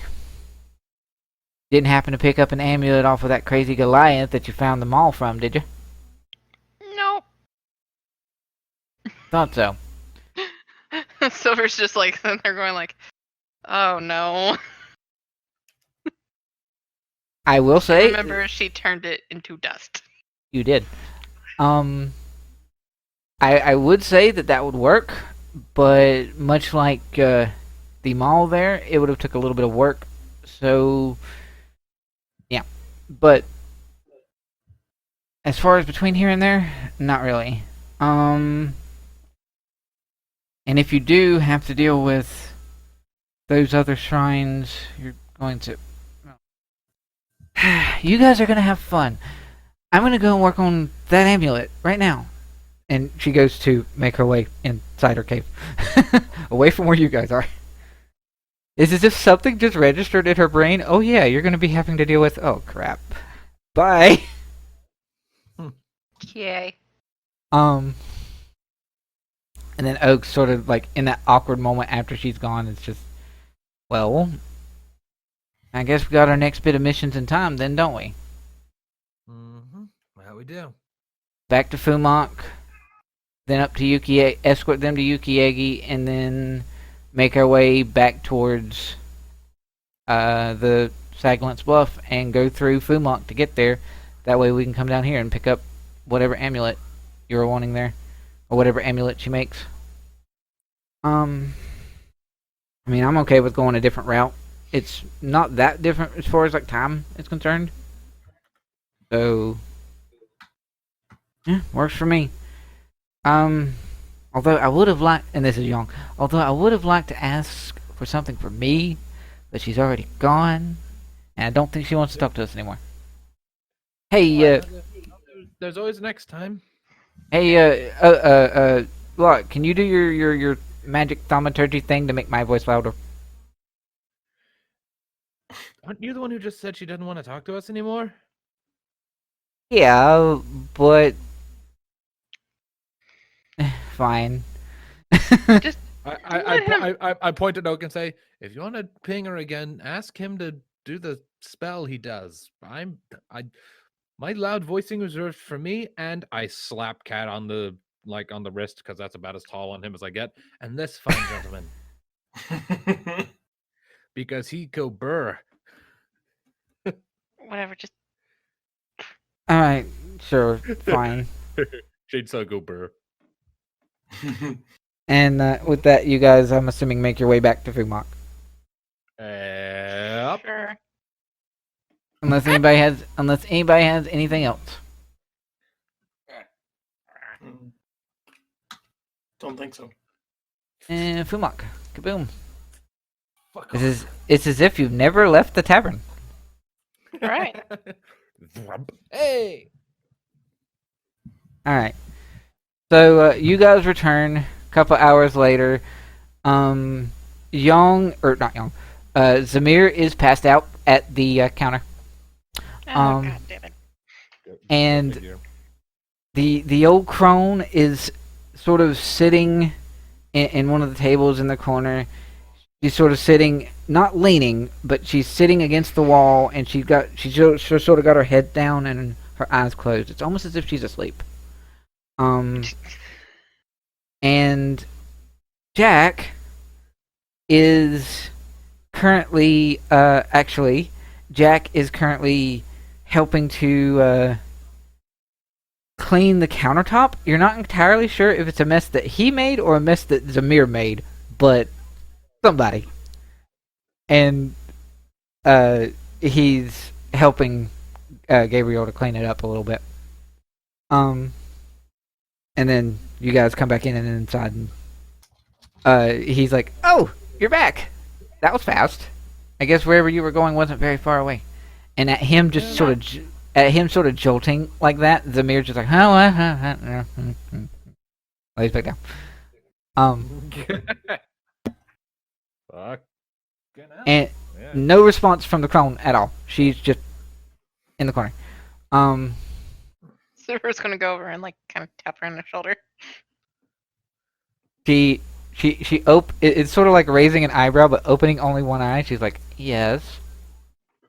It's time to go. Are we ready?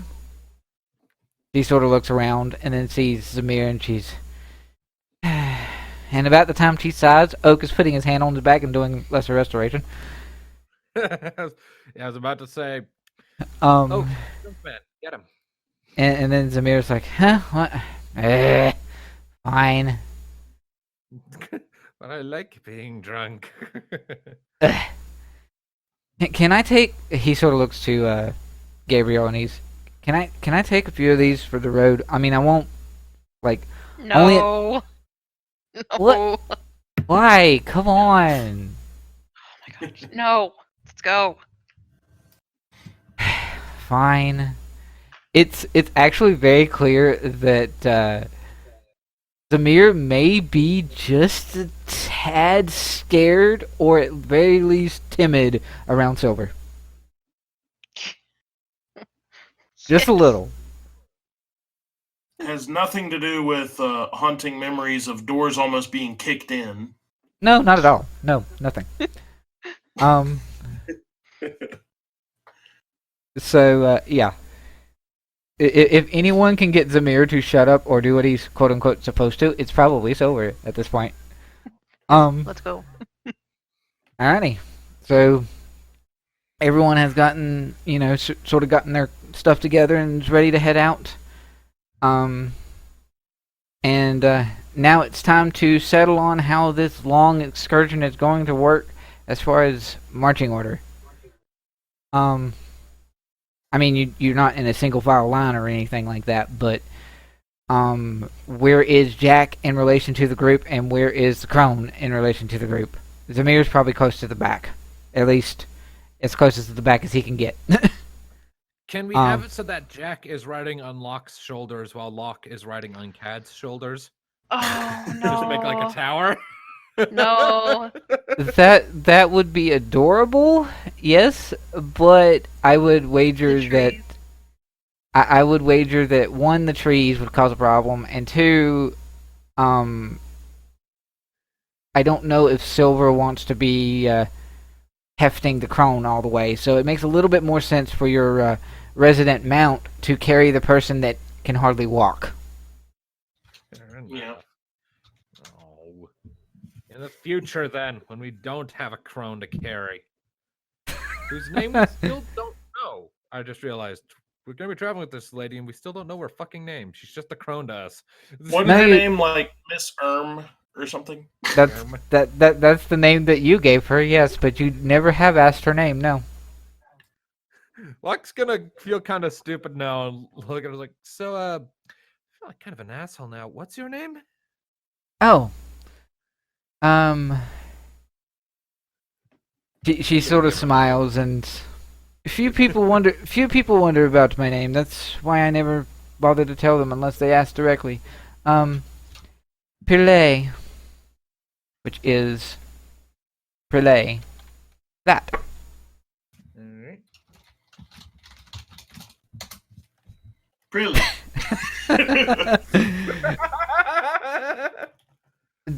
I mean, some people may call her that, actually. Though, unfortunately, those that called her that are gone. But anyway, Oh god.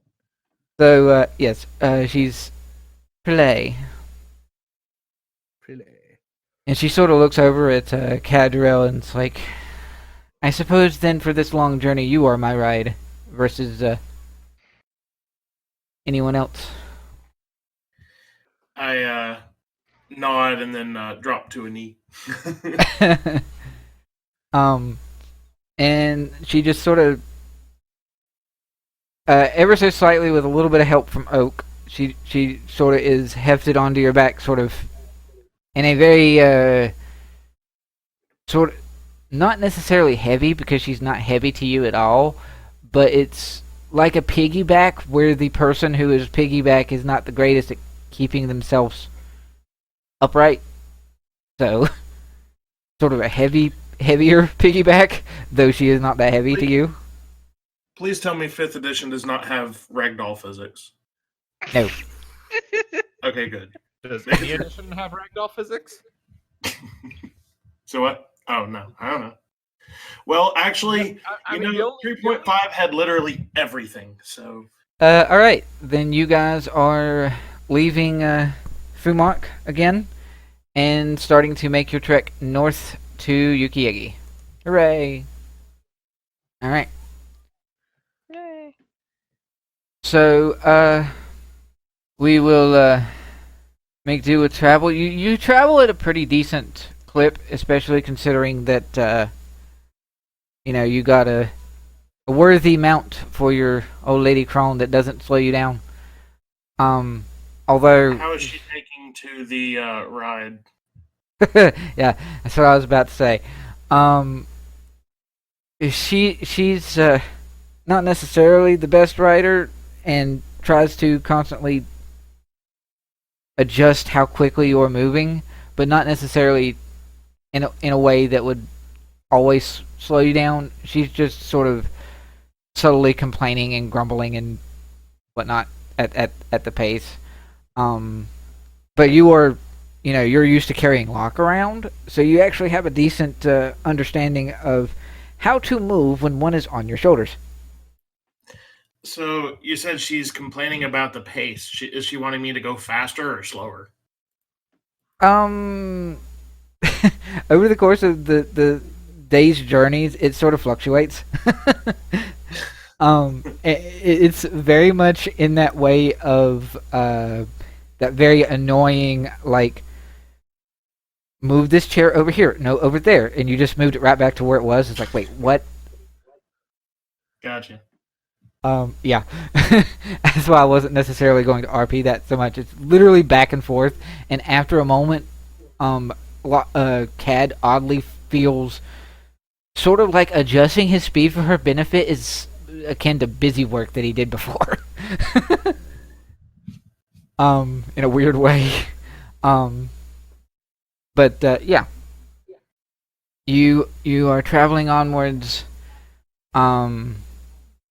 and I'm actually not going to make you really have to worry about the elements of like watches and other such things, because it's pretty peaceful out here. It's very clear that sleeping in the dark in a campsite is not something that young Jack is used to. Like at all. Both the camping and the dark. So they sleep in a tent with a lantern on full blast. Not so much full blast, but yes, a lantern on, or something akin to a lantern. Yeah. The old crone will end up essentially casting light on a stick for him to have as a nightlight. Why not cast light on the inside of their eyelids? No, that would be stupid. Although they'd be relatively used to it. Exactly. So you sort of make your way up, and you get to that summit, the Kindershaw summit, the mountain pass from before. And yeah, the old crone, the Prilae sort of looks over towards the summit and the mountain pass, and she's, interesting. There's no very large cave on this realm's mountain pass. I suppose you don't have anyone like the old Anis Hag or the Tatzelworm to build such a place. That's literally all she says. And it's mostly to Cad because he's close to her because Mount. And if Cad has a response to that, he probably doesn't, but it's something that she says. Okay, not really. And like a biggest part of the whole way, Zamir is like that the escort that didn't want to be the escort. That's like, this is okay. I have stamina for this kind of thing, sure, but it's boring without any kind of drink. Why could I not have drinks? And then he sees Silver and he shuts up. Or looks at Silver again, who just has to sort of look back at him in that sort of way that she does, and he's just like, nope, done. You know what? The next time he starts complaining about that after we're through the summit, I will awaken mind with him and start singing 100 Bottles of Beer on the Wall. And just hold his attention with that. After a moment, at first he's like, "Why are you doing? Why? Wait. Okay, fine. Do do do do do do do do." And he's sort of singing with you inside his head as best he can. And I do that to keep his attention. And then, so how many times has he complained so far? He complained once, saw you, stopped. About 2 or 3 days, about next travel or two, as you're making your way up to the summit, he did it again and then stopped. So about 2 or 3 times, roughly 3 times. But the third time was roughly 3 times, but the third time was very, very short. And then all of a sudden he just stopped. Because Locke is keeping him entertained with awakened mind. Good, because Silver was going to sit there and turn around if he said anything and be like, you know what, you want your alcohol? You can walk right back and get it. By yourself. Yeah. We need the sharpest minds here, so shut up and keep walking. Our pinkies demand to receiveth of thine finely honed edge.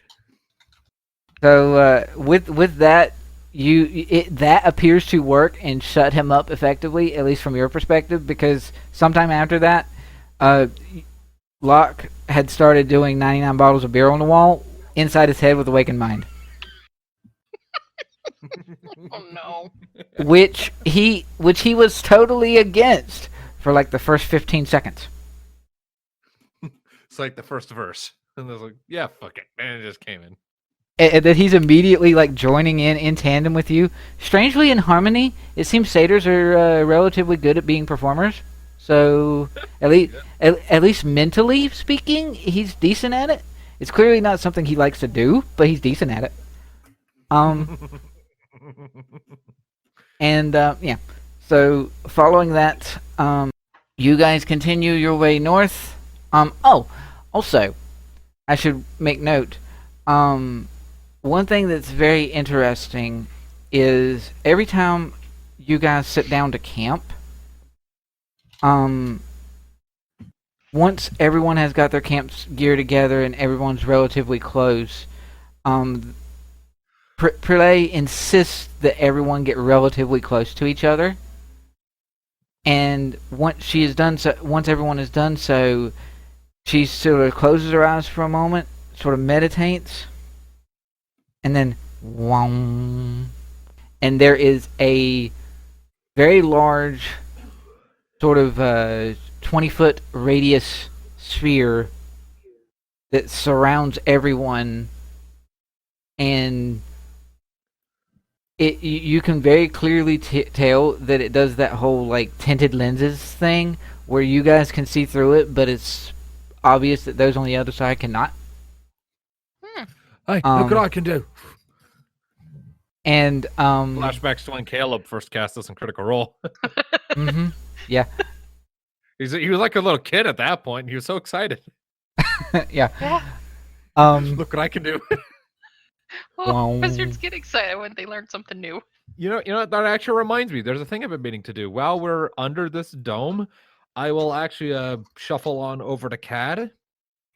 Like sit next to him. Like, so how are you holding up? Oh, all right. That's better than not all right. That new hammer of yours, could you pass that for me for just a second? I want to have a better look at it. I'm curious. Yeah, sure.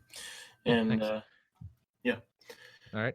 And once I have it in my hand, I will use up my 1 scroll of identify to learn the thing properly. Okay. Precisely how does that spell work? I have it right here. I choose one object that I must touch throughout the casting of the spell. If it is a magic item or some other magic imbued object, you learn its properties and how to use them, whether it requires attunement to use, and how many charges it has, if applicable. I learn whether any spells are affecting the item and what they are. If the item was created by a spell, I learn which spell created it. If I instead touch a creature throughout the casting, you learn what spells, if any, are currently affecting it. So yeah, I basically I'm just looking at it, looking at my scroll, looking at the hammer, looking at the scroll. Well, it's a maul, but yes. The maul, whatever. Basically just a big hammer, poking part of the maul, looking at the scroll, scrunching my brow. picking my nose a bit, touching them all. I don't think all of a I'll sudden the camera pans to me, and I've put the hat of entertainment on, and I'm someone else, and then he looks back at the scroll.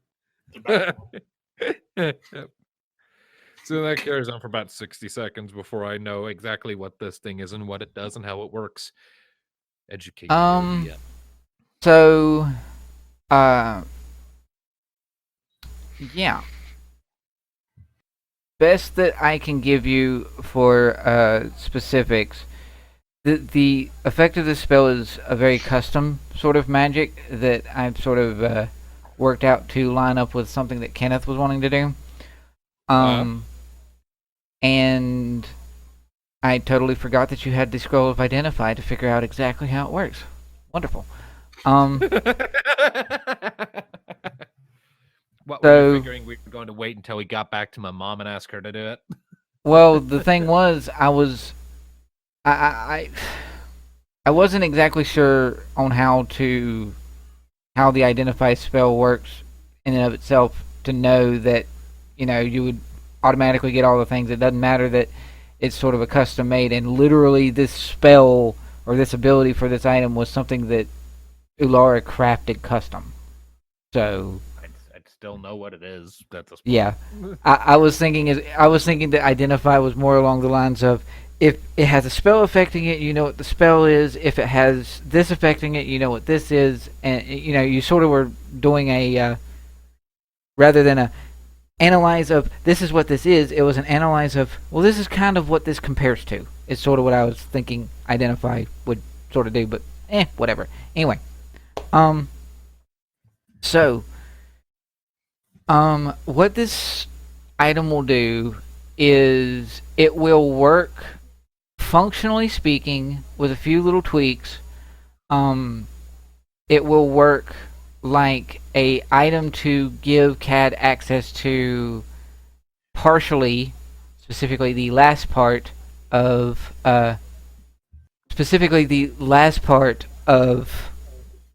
Sentinel. Is that a spell? It's no, not Sentinel is a feat. Sentinel is a feat. So it is specifically the last part of Sentinel, as an ability, reads: when a creature within your reach makes an attack against a target other than you, and that target doesn't have this feat, which would sort of apply here, though, because the weapon has the feat in a way. Right. I don't know necessarily if Silver is going to pick up Sentinel. Young certainly isn't, but for like her third feat, she is going to pick up Sentinel. Okay.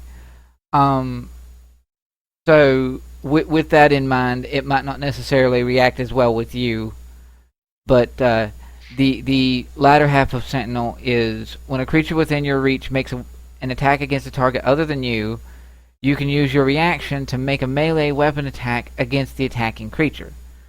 When So Ulara, basically, the downside to that is if it's two people with Sentinels up to it, it doesn't kick off. Right. So essentially, when Ulara described it, she described it as envy. What she called it was envy, and she said it wants to be the center of attention. It'll help you protect your friends. So essentially, what you can reason by understanding what it's going to do is the weapon will attack someone who attacks someone near Cad that's not Cad. It will allow him to swing in and hit somebody else to try to keep the enemy's attention on him. Nice. And even if Silver got Sentinel, it would not affect it at all, because unless Silver's the one attacking me or something. No, Well, I meant because it. The reason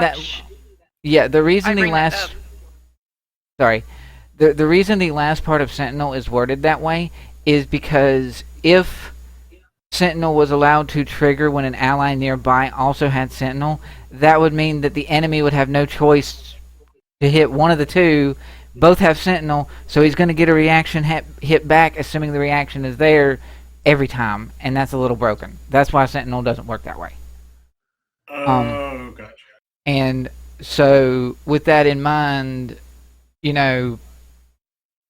I could sort of flavor that it doesn't quite work because there's this moment of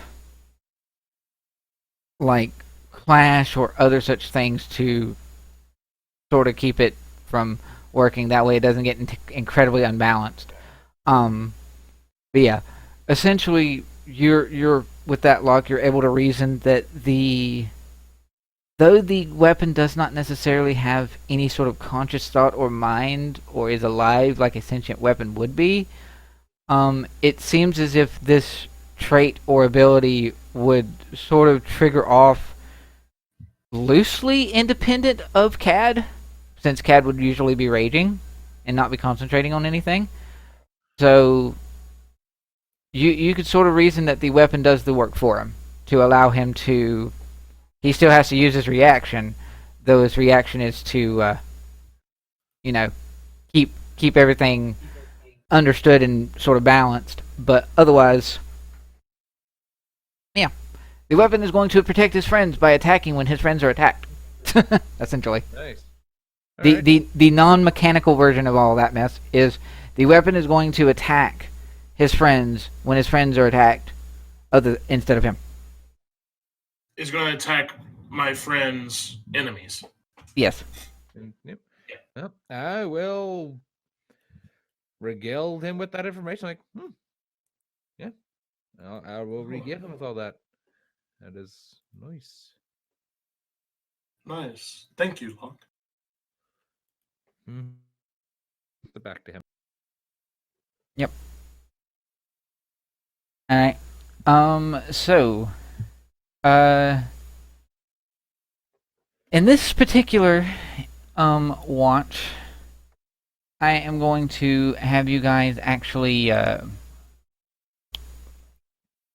make some perception checks for your watches, and I don't necessarily know who's the order of the watches. Prilae wants to sleep for most of it. She sort of just casts off the dome and then just sort of finds a place to lay down. I'll take second watch. Okay. I guess Oak and Young would go first. I can do third. Yeah. So Oak. Yeah, it's fine. Oak, Young, and then Cad and all that fun stuff. And Silver's last, I'm assuming she usually is. Mhm. And everyone's made a few rests between now and then, of course, so you're all full health and all fun stuff. So.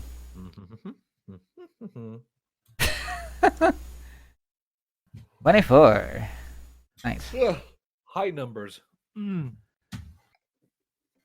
Let's see if his sister rolls higher than her, because apparently that's a thing that can happen even though he has a plus 12. Boop. Almost. 20 not natural. Alright. So, yep. Everyone gets ready to bed down for the night. It's nice and peaceful. The dome is up. It's a little transparent so that you guys can still see out. And upon, you setting down for the night, it's nice and comfortable. Locke, you are very quickly, well, not quickly, but sort of urgently, shook awake by Oak. What is it? Okay. So, I don't want to... I didn't want to go out and do something with this without telling somebody, just in case something crazy went down. But he sort of points out, and you see it with him indicating it for you, maybe a good 20 feet or so from the dome where you guys are sleeping. There is what appears to be 2 gnomish folk. You can't really tell from this distance because size and things are weird for gnomes for you guys, but you can't really tell from this distance if they're young or old.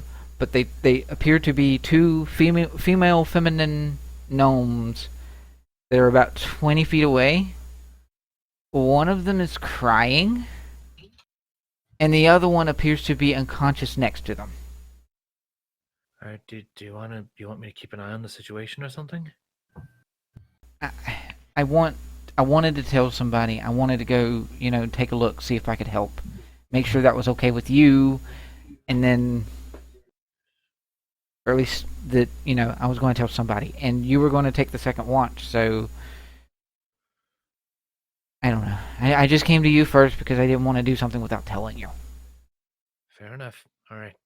I'll sit up and go do your thing. I'll keep an eye on things. If it turns out to be a bad situation, I'll holler and rouse the others. Okay. And he will venture out of the dome and sort of wander over, and Yong sort of watches him as he goes out, and where did they even come from? There's no way to... Why does this feel fishy? This feels fishy. Does this feel fishy to you, Locke? I just got up. Nothing feels like anything but grog. Right. Fishy. Right. Okay. We'll and see. you continue to sort of look on, and after about 15 or so minutes, it seems to be this little discussion, and then a recollection, and Oak immediately backs up away from them. And he sort of looks back to where the dome is, as if he's trying to get attention without being direct. And the one that was fallen, the fallen female gnome, immediately sits up, sort of zombie-like almost. And it's a distance away, and it's from inside the dome. It's muffled. You don't hear sound. Vision is the only thing that can go through the dome. Sound and magic cannot. So spells can't be cast through it. But yeah, sort of sits up zombie style, and the expressions on their face have went from scared and alone to borderline laughing and crazy. Okay. And Oak is like, Okay. I am going to get up, say to Oak, get everyone else up, and then I'm going to step out of the dome, and I'm going to use Tasha's hideous laughter on the zombie-ish lady thing. okay. So they need to make a wisdom saving throw. Yep. Saving throw. Okay.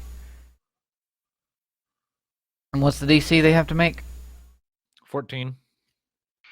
Yes.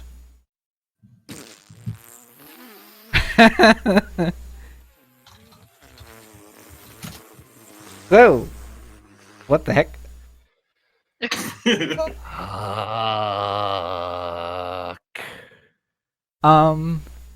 So not all spells work in the way of knowing where the spell is cast just because you resisted it. But yeah, your Tasha's hideous laughter does not work. She's still smiling though. Did you do anything to wake everyone else up? Who did you tell to wake others up? I looked at Young and said, "Wake up the others." Ah, yes. So, I was going out to try and incapacitate scary lady. All right. So wait, so both of them are crazy looking? Both of them are crazy laughing. Yes. Okay. And as snore, you come, snore. yeah, you're snoring away. As you come out and you cast that spell, and Oak is like looking back at you, and he's like, "They are not little kids. They are very much something else. I don't know what, but something else." And the two of them look at each other, and they're like, Oh god. "Yes, we are." They're And the then, twins from the fucking horror movie. yeah, kinda. And they shift and turn into something that is very much not human. And now we will have a battle map. Yes. Oh Awesome. no. Locke, you are over here. I don't know precisely where the dome is, and I don't have a token for Jack or Prilae because they're not gonna get into this combat. But the How wide across is the dome usually? the dome is 20 feet radius, so something like probably closer to down here somewhere. Down below where everybody was. Also, by the way, this right here is your Zamir. That's me, okay.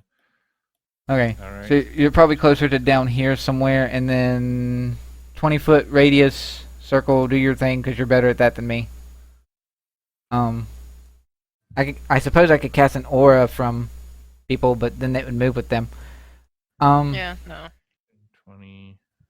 Yeah, about that. They're fun-looking little boogers.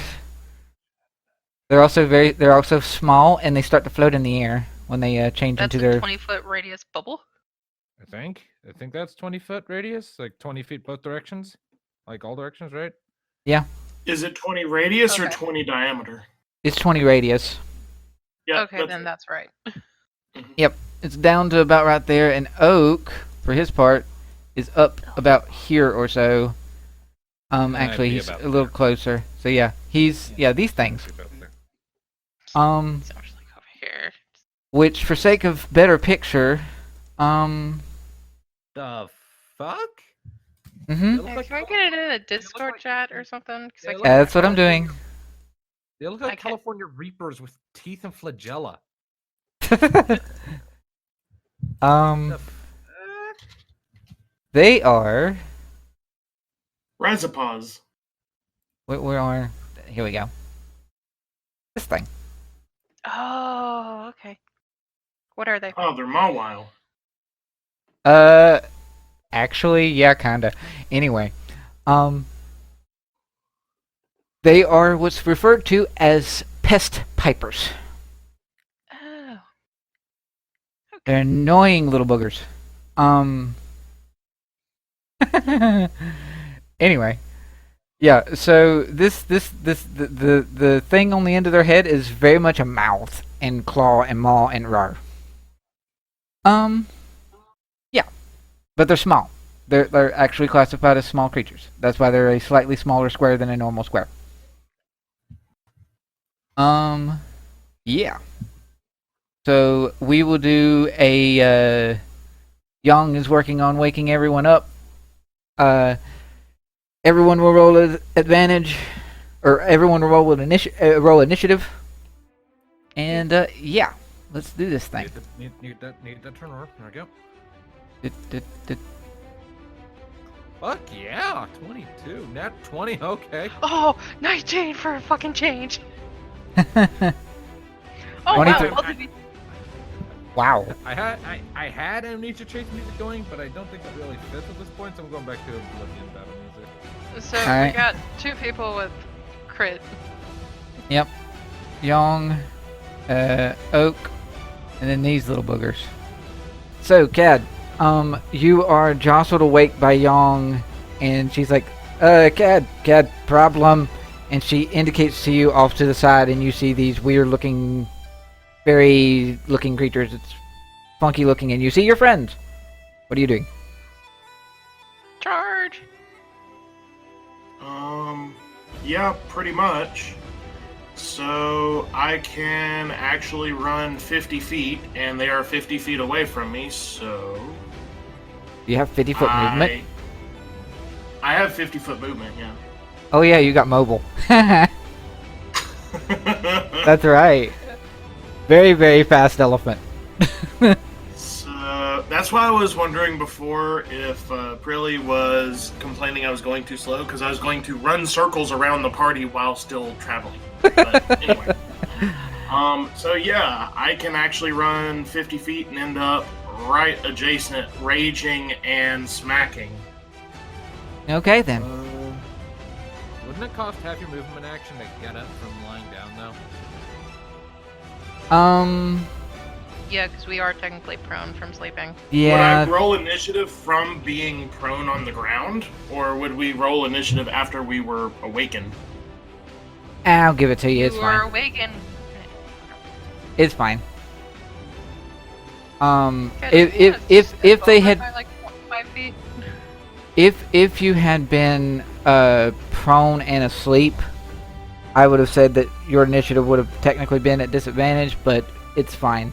I rolled everybody's with advantage with it normal, and everybody got good rolls. So for once, so I'm gonna give it to you and be done. Yeah. So you're there. You make it to him. Rage, attack, hurrah. Right. So He just goes rushing by me. charging Mad Elephant and frothing at the mouth slightly, and they are definitely enemies, and they said go get them, so recklessly swinging forth. 21 21 will hit. Yep. for 12. All right. And second swing, extra attack. Yep. I'm going to use a point of luck. Mm-hmm. Boop. And then I want to redo that. So I would roll just a single die then? Yep. So I'm going to do it as a roll, but I'm going to do it as a normal roll. I choose to use the 18. You miss. Oh. Dang. They are very fast, small little buggers. So you swing, and the little pester thing just sort of ducks out of the way and is laughing at you. Okay. Well, my dudes are swirling around them since I did actually hit them, and Yep. I guess that's my turn. Yep. And sort of looking around as you were doing that, she is like, huh, what? Yeah. So you are right in her face. You are right in her face. How about that? The one that you were right in front of is the one that you were right in front of is the one that got the next hit. So the Which is not meta. This was 55 feet away. I guess it could have attacked diagonal, but that doesn't make as much sense.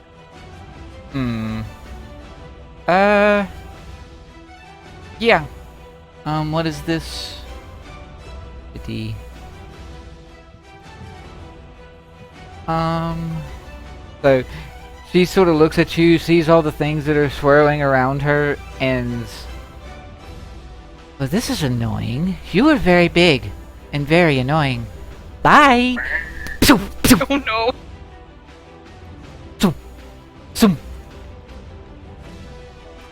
She moved out of my threatened square.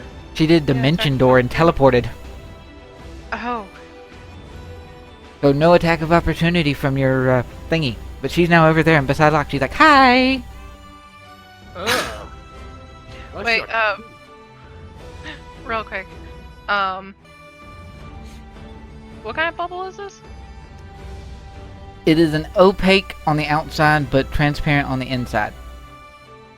Yes, I realize that, but like, what is the spell? Tiny Hut is the name of the spell. Tiny Hut. So she used her action to dimension door, and she's now over here next to Locke, and she's just giggling and laughing at him, and just sort of swirling around in a circle next to him. Locke, your turn, by the way. I am going to, I'm gonna attack her. Well, obviously. I'm using- Also, it's not a 20-foot radius, it's a 10-foot radius, but whatever. Oh, well, I thought it was 20. Wouldn't make much difference anyway. So that is a Constitution saving throw they need to pass. Okie dokie. Okay. Nope. No! 37 damage to this little shit right here. Ow. So for flavor, can it just be like she's like looking at me and giggling? Locke just kind of like raises an eyebrow and is like, brush your teeth, and then just like punches like the actual like humanoid part of it, and like since the smiling back of some darkness just radiates around it and eats at it. Mm-hmm. Sure. Like Locke's getting confident at this point. Sure. Yeah. Like, So he's seen some shit. He threw down with the tattoo-worm. He's figured out how this shit do. All right. So you just sort of punch at it and suck the life out of it with the blight spell, and it's like, meh, meh. Brush your teeth. And yeah. Are you going to move? Will it trigger an attack of opportunity? It would. Yes. Logically. No, I'm just gonna lift up my sickle and prepare for combat. It's over. Roll initiative. Oh wait, no. Right, okay. Oh, come on. I would, but, you know, they're not next to each other. No, they're and not. There's people in the way. So... What are you doing? I might be wrong, but I'm pretty sure there is no person between you and that. No, when it was right up next to Cad. Right, well... If it didn't move and stuff, I would have gone up there and done a range attack, but... Yeah. Oh well, I guess she's just going to be like... What? Just like step outside and be like, what the fuck is going on? Mm-hmm. Look at this creature and be like, oh. Oh, you're pretty. Sort of fading back and forth. You're not. She holds up her flaming sword and be like, you really think I'm pretty? How you like me now? She gets very starry-eyed and looks back towards her partner over there when you get all flamey sword at him. Mm-hmm. Mm-hmm. So, you can go. 16. 16 misses. Yeah, let's try again. 23 will hit. 23 will hit. Okay, well, there's that, and also a Jesus. level 2 smiting on top of that. Ah, So 4? radiant damage. Yeah, Alright. that's stupid. She'd just wake up and be like, yeah, get away. God, it's still 24 damage in a single round. That's pretty good. Alright. So, she's like, "Ah, that hurt." Yes, go away. But fire. She sort of waves her wavy arms in your direction as like an I've got instant the action. box. Yeah, kinda. Oh, that's fine. Let them come in, draw near me. Young. Yes, I want them close. Okay, so what is your movement speed, Young? Why is my thingy not working? Oh, it is. Duh. Anyway. Movement speed 35. He needs to get out of the dome and get around to the other side of this little booger. Why did you close the turn order? Ah, shoot. There we go. There it is. Because I am not proficient sometimes. Okay, so yeah, she can get over there in 35. Boop. Hi. And she will flurry of blows and all that other fun stuff and whatnot. And she would get sneak, assuming she hits. Boom. Missed. Flurry of blows, Roar. Missed. Missed. Okay. I fired at him. I fired at him. I Yeah. fired at him. I missed all 3 times. Yep. Got a pops it. Sprattler, motherfucker. Went to the sauna. Yes. Yes. Alright. So. This one over here. Cad, you were raging, and so you don't have, like, you're sort of frothing at the mouth, and she's just sort of weaving back and forth. and she's just lovely, lovely fire. Whoosh. She disappears over here. No, she doesn't disappear. Silver, something very weird happens with your fire. It turns blue. Your My fire. flame is already blue. Yes, yes. Your flame is already blue. Your flame sort of splinters off of your blade, goes from blue to red, and kaboom! The fuck is that? Little fire elemental dude. Oh shit. So, And it is now going to roll initiative for itself because it has its own initiative. Boop. Your initiative is not as good as your buddy. So. Okay. Uh-huh. And he would come in the next round, so I'm going to do... I'm going to put him where he needs to be, but he doesn't get his round yet. Because he would come in the initiative order later. So. She does that. That one does that. And then it is Oak. And Oak is just... What are these things? Ugh. Oak. What will you do, Oak? sing a song to fuck him. He's a bard. That's what he does, right? He fucks things. I mean... No, he's an innocent bard. It's fine. Yeah. Like, sing Song of Storms and make it rain. No. Oh. So yeah, he sees this one that's sort of close to Locke and company, and he's just sort of phases around with his spiritual weapon thing that appears right next to the dome here, and then smacks into said dude. So that will be... I still have not made a spiritual weapon thing for his thing, and he missed. Yay! Will he actually grow a backbone? Okay, so the thing is, Yang did wake him up in what was going on, and all the yelling and other various such things would have woken up everyone else even if he didn't. So his initiative is low because Yang didn't really bother to try really hard to wake him up, and he's sort of waking up late. And then he gets up and he sees the crone and Jack like right here huddled, and he's shit, and he springs up and he will see.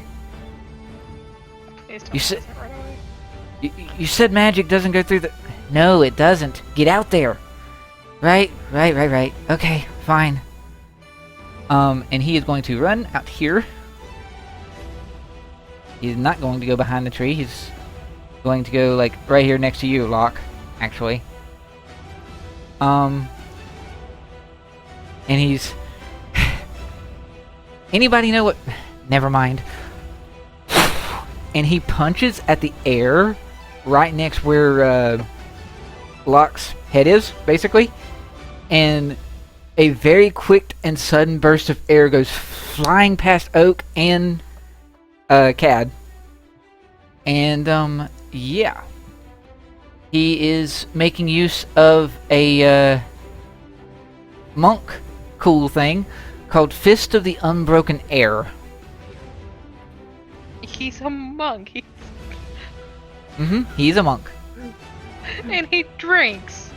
Yep. I get it. I get the reference. What? Whoosh. Legend of the Drunken Master. He's not Drunken Master, no. Wow. Something's causing him to... These little boogers have a high strength for being so small. Okay, anyway. Not high enough.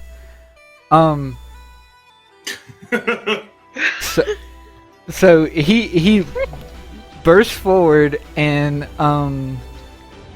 This is... Yeah. So...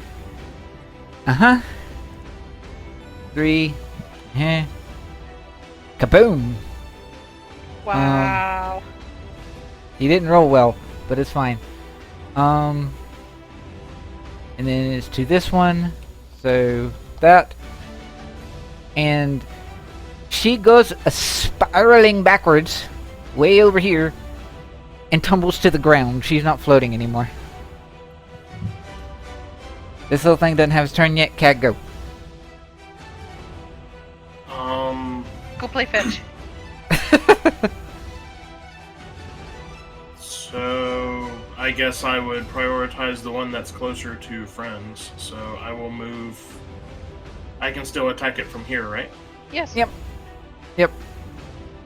And Wishna. 19 hits. Good job. Yay. For 12 again. Okay. And then second swing. 14 misses. Hold on. What? Before Yeah, you tell no. me that it misses, Sorry. I'm going to choose to use the 14, which misses. All right. Yes. So... This little bugger's getting all kinds of ganged up on it. Yeah, she is. She sort of looks around and is like, sorry. Don't like big crowds. Dimension door again, and now she's over here. Fuck. Well, I'm out of spell slots. So Did you cast 2 spells already? Oh, you did Tasha's Hideous Laughter. Right. So what I will do is Y'all keep them busy for an hour. I will. Well, I can move now, so what I'm gonna do is, because Eldritch Blast has such ridiculously long range, I'm going into that square right there, and I'm chucking in, instead of Eldritch Blast, at that slot right there. That's 2, because you can cast it, you can shoot it twice. Yep, so 17 and 9. Both miss. Either of those hit.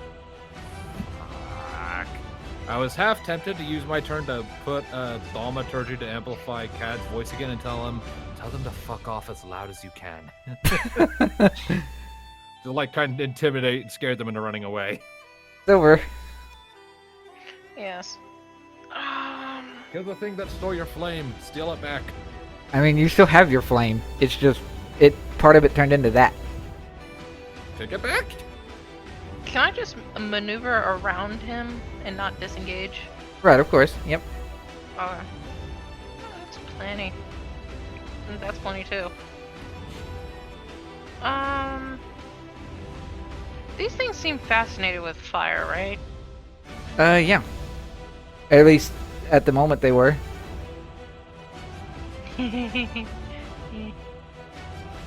What are you doing? Damn it!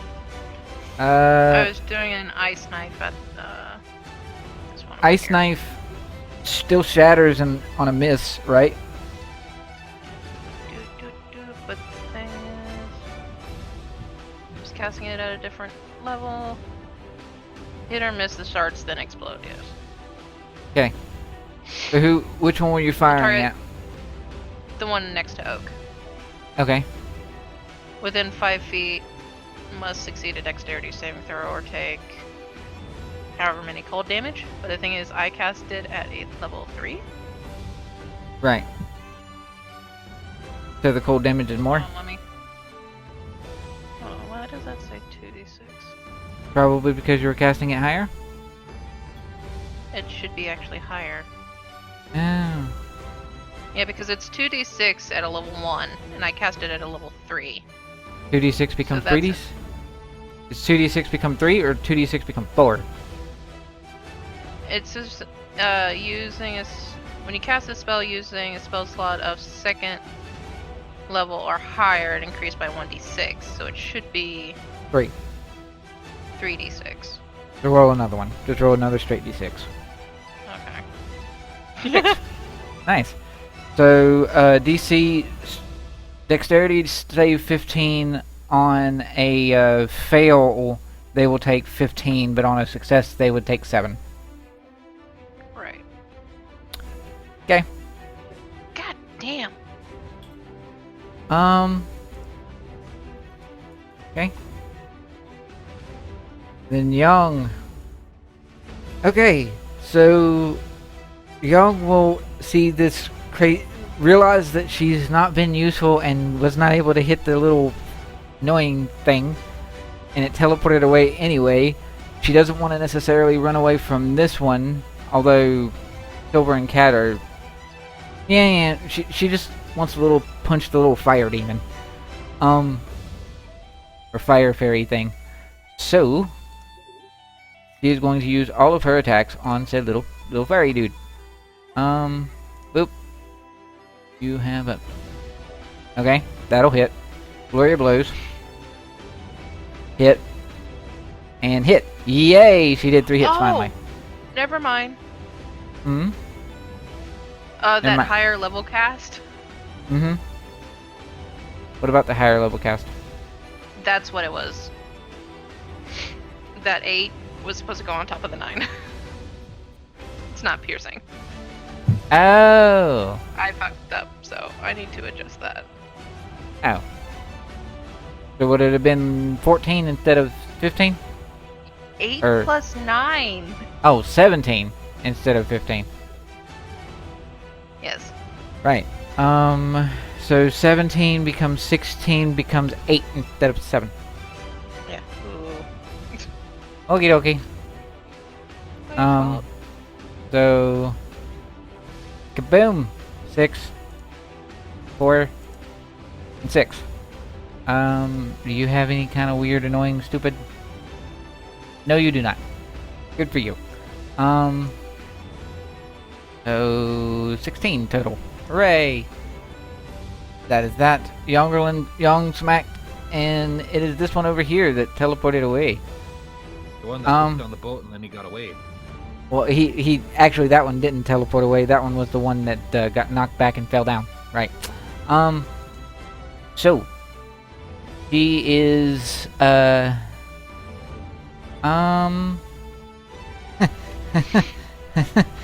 okay. So she what is the range on this thing? So she's got to get up and move a little bit. Your movement speed is relatively high because you're a little flying little booger.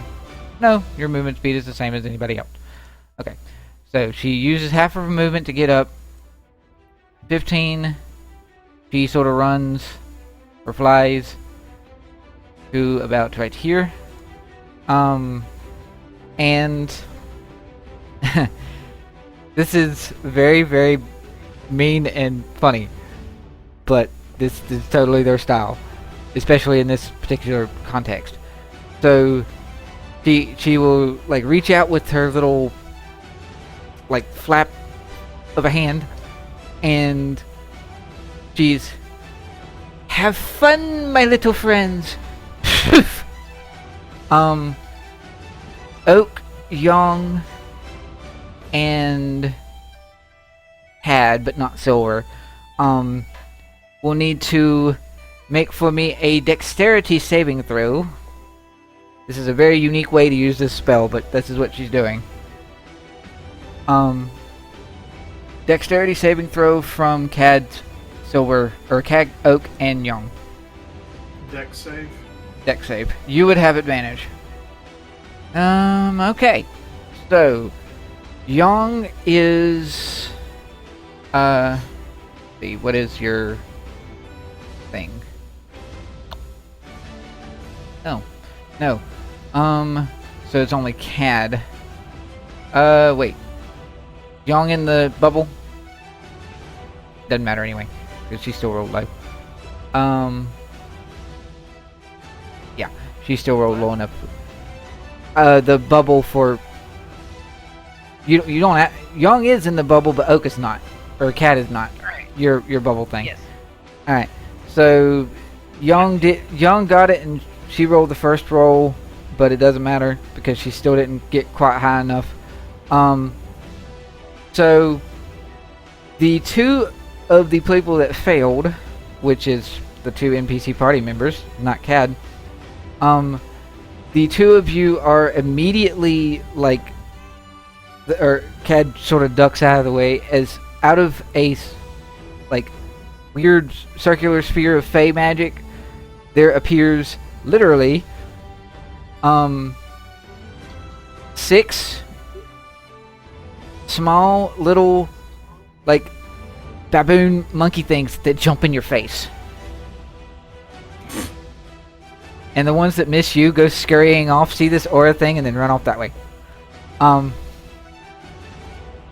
those two are currently in Oak's face. And Young's face. So there's more? I'm not going to make tokens for them because they're not going to engage in combat. They're going to run. Okay. Because that's just insane, and I don't want to deal with that right now. However, Oak does have to spend his action on his turn to get the stupid monkeys out of his face. And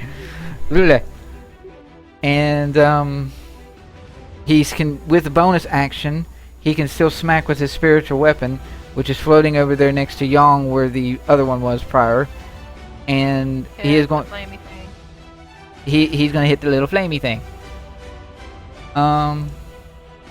That definitely hits.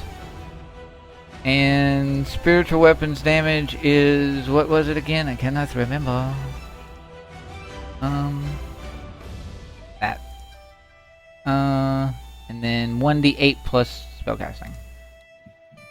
So 12. Wow. Okay. So he smacks at the little fiery spirit thing. He's like, "Rah!" Grumbling and all that fun stuff. And then it is to Zamir. Hooray! He goes to ask Cad like which one he should go for because he wants to follow through with this whatever kind of team tactic you have. And Cad's raging. Cad's raging, and he's just like, nah, fine. And then Oak just sort of points directly in front of him, and he's like, this thing. I was gonna say this thing, the flamey thing. He's going to go for the little fire spirit thing here, or the pest piper thing. So that is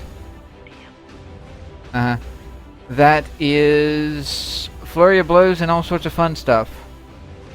20 will hit. 26 will hit. 15 will not. Unfortunately though, he's not fancy enough to have cool weapons and things, so literally all he's got is his fist. He has a goblet. Well, on the picture he has a goblet, yeah. So since he hit twice, I'm just going to roll the damage together. And that is... And I'm rolling it with his modifier together as well. Hooray! And you are... Your number... Yeah. That is 10 damage to that one. Then a little fiery spirit dude is going to swing around and smack it silver. I'm not going to bother to try to make him face the other direction because that'll be weird. Okay, that's fine.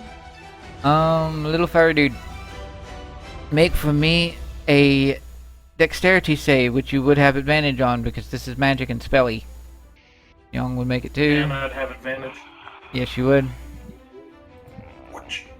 13. Oh, yay, you made it. Because it's not that high. And Young made it in spades.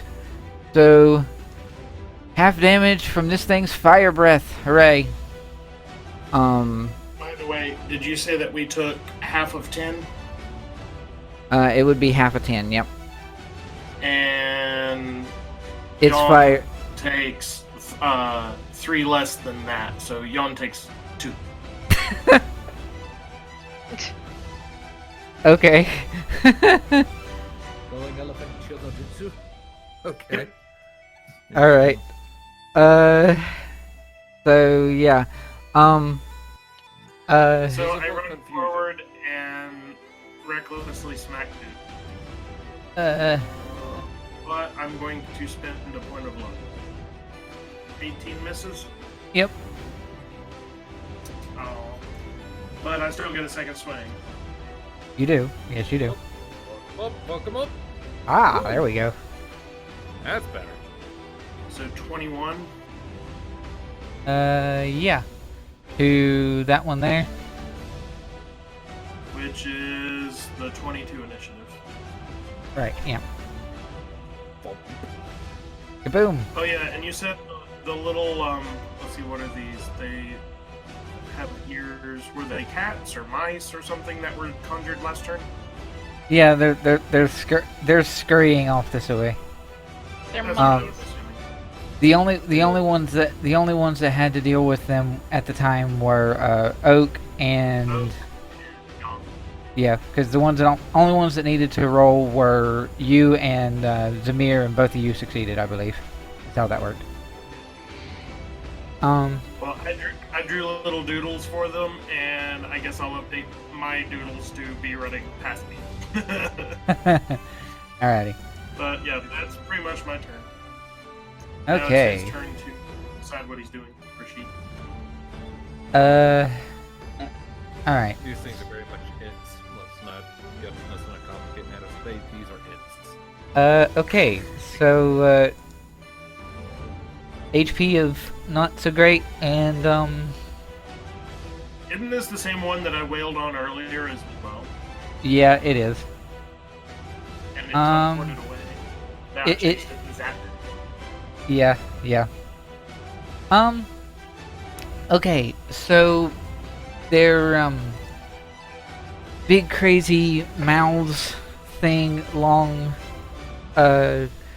appendage, as it were, also appears to function as a horn, and the pest piper that is right in front of you guys will unleash a cacophony of noise and sound and other such things that is strangely beautiful, if very loud and obnoxious.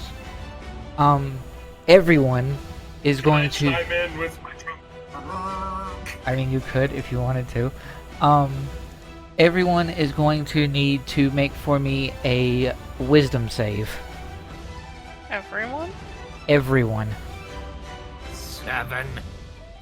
17. You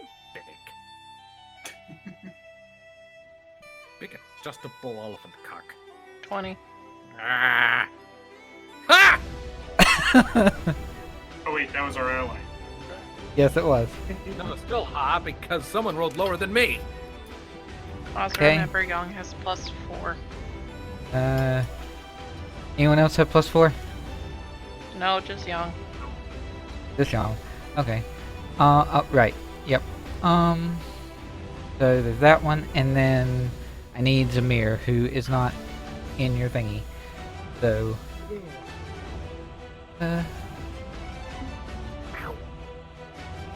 Oh, poor Zamir. Oh, hey, cool. So he has a very low wisdom roll thing. Okay, so having done that, those who rolled thingy thing. So Zamir, all the NPCs except Zamir, actually, all the NPCs except Zamir and Silver. Silver's fine. Cad is fine. No one else is, other than Zamir. Zamir, Cad, Silver. You guys are fine. Everyone else is charmed and mesmerized by that crazy noise that was just made. Yeah. And it then goes to Locke, because unfortunately she didn't mesmerize everyone around her, so she's not going to run, That would be dumb. She'd be smacked by an elephant and a monk and probably die. So, Locke, you are currently charmed and mesmerized. You are functionally speed of 0 and just sort of zoned out. Yes. So this is when he awakened minds to it and is like, more. Yeah. Awakened mind to like, scream at me. Over. Go. Go wacky this fire thing in front of me. Wacky fire thing. Okay. 24. 24. If I still had a penis, it would be quite auspicious that I am wearing baggy pants. Right. Okay. Whatever. Was that necessary? No. Does a 24 hit? 24 does hit. Yes. 14? 14 will hit as well. Okay. Yeah. Oh, that's better. Thankfully, these guys don't have near as much HP as their buddies that summoned them. However, you and Young, who can't make it because she's currently charmed and incapacitated, you need to is make. this thing gonna explode? It does. Make for me a dexterity saving throw. Okay, you're fine. 15? You're fine. Okay. Young, however, is not. So, How much damage do I take? you're going to take half of this. Okay. So 5. Young is going to take 10. Reaction to shield Young. Sure. Too far away, aren't you? Was it well, has yeah. decent range. What is the distance on it? 30 foot. Oh, okay. I mean, I'm very close. Yeah. So, Okay. So, you can roll.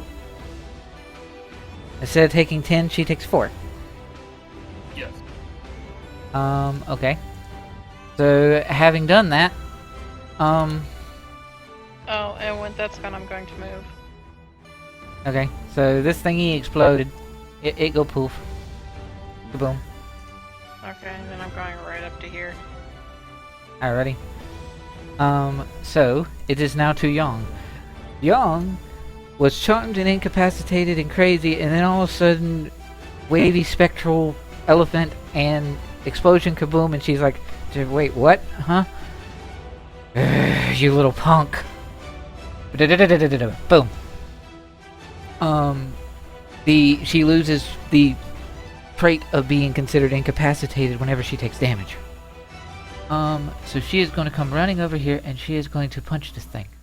Oh, With jeez. a natural 1.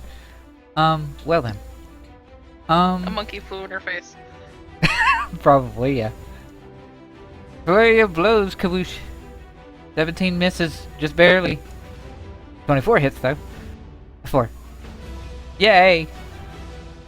It sung in her ear and she didn't like it, and it showed she smacked it. Hooray. This one. So this is one that hasn't done a whole lot of, let's see. This one, I think, teleported away and then did the fire summon thing. Yeah. Mm-hmm. So it sees Pretty Lady and it's going to smack Pretty Lady. Boop. Okay. So 23 It hit. and because it gets 2 attack because multi-attack. Wow, 2 23s. Apparently. They both hit. 4 10. The other one 2 d6 plus 4 12. So 22. Yep. Okay. Oak is charmed and incapacitated. Monk dude. Okay. So. It's your fellow friend. Yeah. He says cheers and lifts an elbow.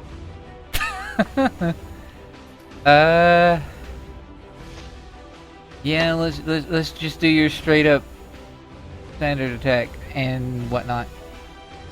So 27 is a crit, hooray. Really well all of a sudden. I'm going to do his flurry. 8 is a miss. And a 17 is a miss. Stunning. But the first one was a crit. Double dice. Yep, double the dice. If only he'd rolled 3 critical hits in a row. How much Or damage you know, doing? do a monkey and do a monk and stun him. Monkey. Do a monkey. What are you gonna do? Throw I your meant it as like monk with a Y at the end. I know. But So yeah. He flurries, he missed. And yeah, he's actually going to make use of stunning strike because why the heck not? He critted, so might as well. you know what? That now makes me think. One of these days, if I'm ever playing in an FFD6 campaign instead of DMing, I might just make myself an inhuman monk and call it monkey. Like just a monkey who is a monk. It is a con save. Nor a monkey. No, just straight up. They're just a monkey. Oh, okay, yeah. They're just an intelligent monkey, like Red 13 is an intelligent red dog thing. Cad, go. Oh, sorry, can't go. Leishna. 22 will hit. 11. Okay. Still a happy toothy thing. It's a very almost dead toothy thing, but yeah. What's giving you advantage again? I'm recklessly attacking, so if it attacks me, it has advantage, but it never does. But it never does. Yeah, It always they're, does these like AoE or teleporty things. I don't It- think it's it- actually tried to it. it is very scared of the big elephant man. But anyway. So I'm assuming a 17 misses, and that's what Yep. He'd be surrounded. What you gonna do, little pest piper dude? Run away! teleport because he can do that. Don't give the dungeon master ideas, you damn fool! Well, they're just trying to make it challenging for us. It's already a challenge with their 20-something armor class and charm! It's your So, fault for failing your wisdom save. Okay, Let's see. That can't be my fault because that is what we call random number generation. So that is the fault of Lucifer. Or Jesus, take your pick. Yeah, they're the same thing. Okay. Basically. so he is going to yeah, let's do that. Teleport over here. Oh, And is going to be spinning and twirling in front of Locke, who is mesmerized and can't do anything. So so over. this is the one that summoned the fire in front of me? I do believe so, yes. Okay, well, since they like fire so much, it's a dexterity saving throw, yes. Yeah, as you hold your hands at thumbs touch and fingers spread, a thin sheet of flame floats from your archer's fingertips. Every creature in a 15-foot cone must make a dexterity saving throw. A creature takes 3d6 fire damage with failed save, or half as much damage with a successful one. Roll your damage for your burning hand. 22. Yes, 22 fire damage. Young is going to pull a silver in the sense of your fight's over here, and she's going to charge at the one that ran away to try to get the Locke. So, boop. Yeah, I'm still kind of out of it, so if she could punch me and wake me up or something, that'd be great. So, smack. Oh, 21 will hit. 9. There's that. And fortunately, Young is out of flurry. So, Fortunately or unfortunately? well, Which side are you on? I said unfortunately. So she came over and she smacked it, and she is attempting to yell at to wake up Locke, but yeah, he's still mesmerized. So having done that, this one is going to turn around and smack at Young, because she is right there. You mean smack at Silver? Yeah, smack at Silver. Sorry. 19 hits. And then 15 does not. Oh, that's supposed to be +4, so 10. Do what now? I took 10 damage. Yeah. She took 4 damage. Oak is still incapacitated and screwed up. So this guy, he is going to, yeah, he's going to step forward and use a bonus action of sorts to kind of whack Oak upside the head. Like, snap out of it, kapap! Because he saw that taking damage or being hit was enough to get Yang out of it. So he is attempting to do the same thing to Oak, with a bonus action being right beside him. And then he is going to... Sorry, but he needs to wake up too. Whoosh! And he is going to summon forth a... essentially a whip of water from his hand, because he's magical like that. And he is going to smack at to wake up Locke. Locke cannot make the save because he is incapacitated, but Locke will be unscrewy on his turn coming around. So, it is unfortunately a lot of damage because he can't tone down the damage on it, but ow, because he rolled high. Gee. 4 HP. But you're awake now. You got smacked in the face with water. Ow! Sorry. He's going to be locked respawn. Fuck you! There's a way to wake you up. Cad, go. Huh? Oh, let's see. I guess since the other one looks pretty beat up and this other one doesn't, I will run up to be beside this one. Alrighty. And I will recklessly smack at it. 26 will hit. 15. Alright. And then I will recklessly swing again. And no. I'm done. Nope. This one is... Yeah, she's going to see the monk that did the craziness to wake up the kid, so she is now going to turn back around and smack at the kid. Of course. And miss terribly. Ha ha! But the 20 hits. Ah! I am going to roast this fucking thing. Alright. 1, 2, 3, 4, 5. You're at 11. 11. So I am. Is it my turn now? It is your turn now. Yes. I would like to use my scroll of burning hands. Okay. Ooh, that's gonna... Quick point of order. Since it's a scroll, I don't forget our ruling on this. Does it automatically... Can I choose a higher level spell slot for its effect, or does it default to its lowest? Its default.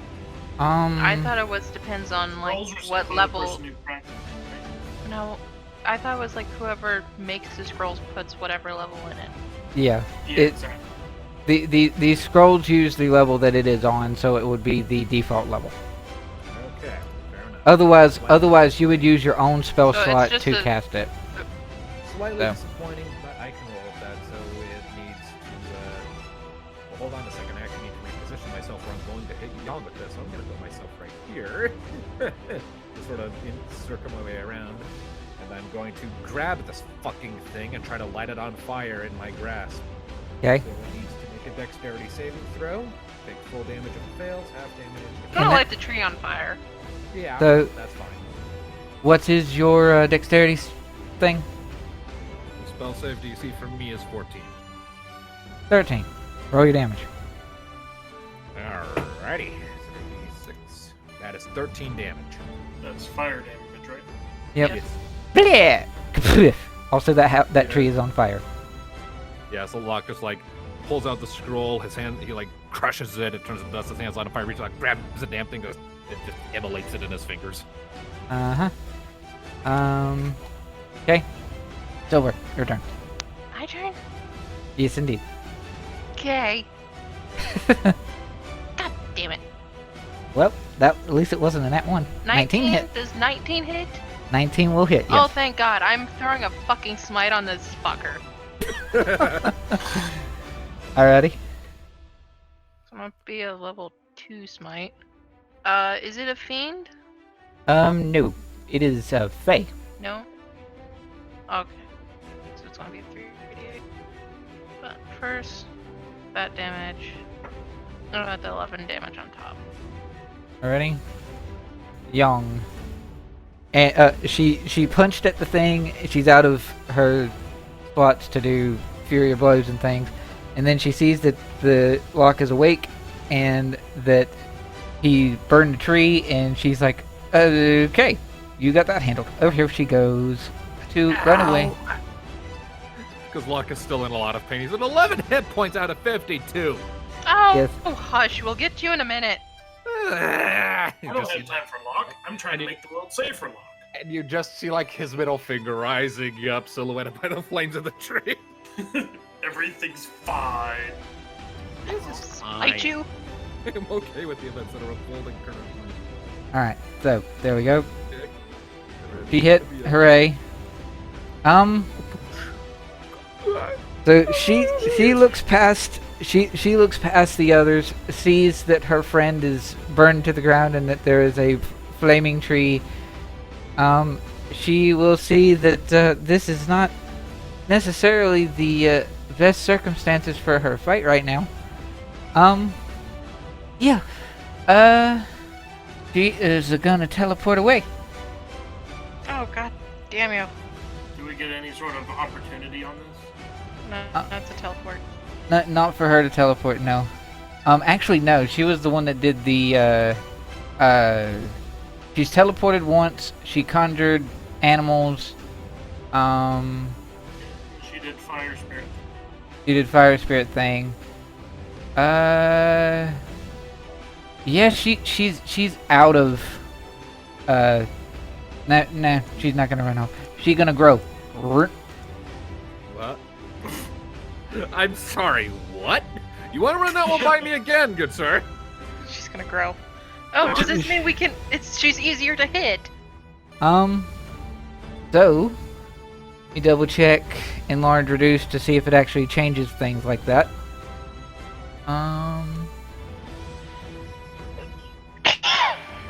She's going to grow. Whoop, what? Yeah, she grew from a small creature to a medium creature. Blah blah blah. No, size no longer affects AC as of 5th edition. Only the stated effect of size in the handbook is strength. Yep. They carry more. Blah blah blah. Okay, so she is attempting to look more intimidating and other such things by being bigger.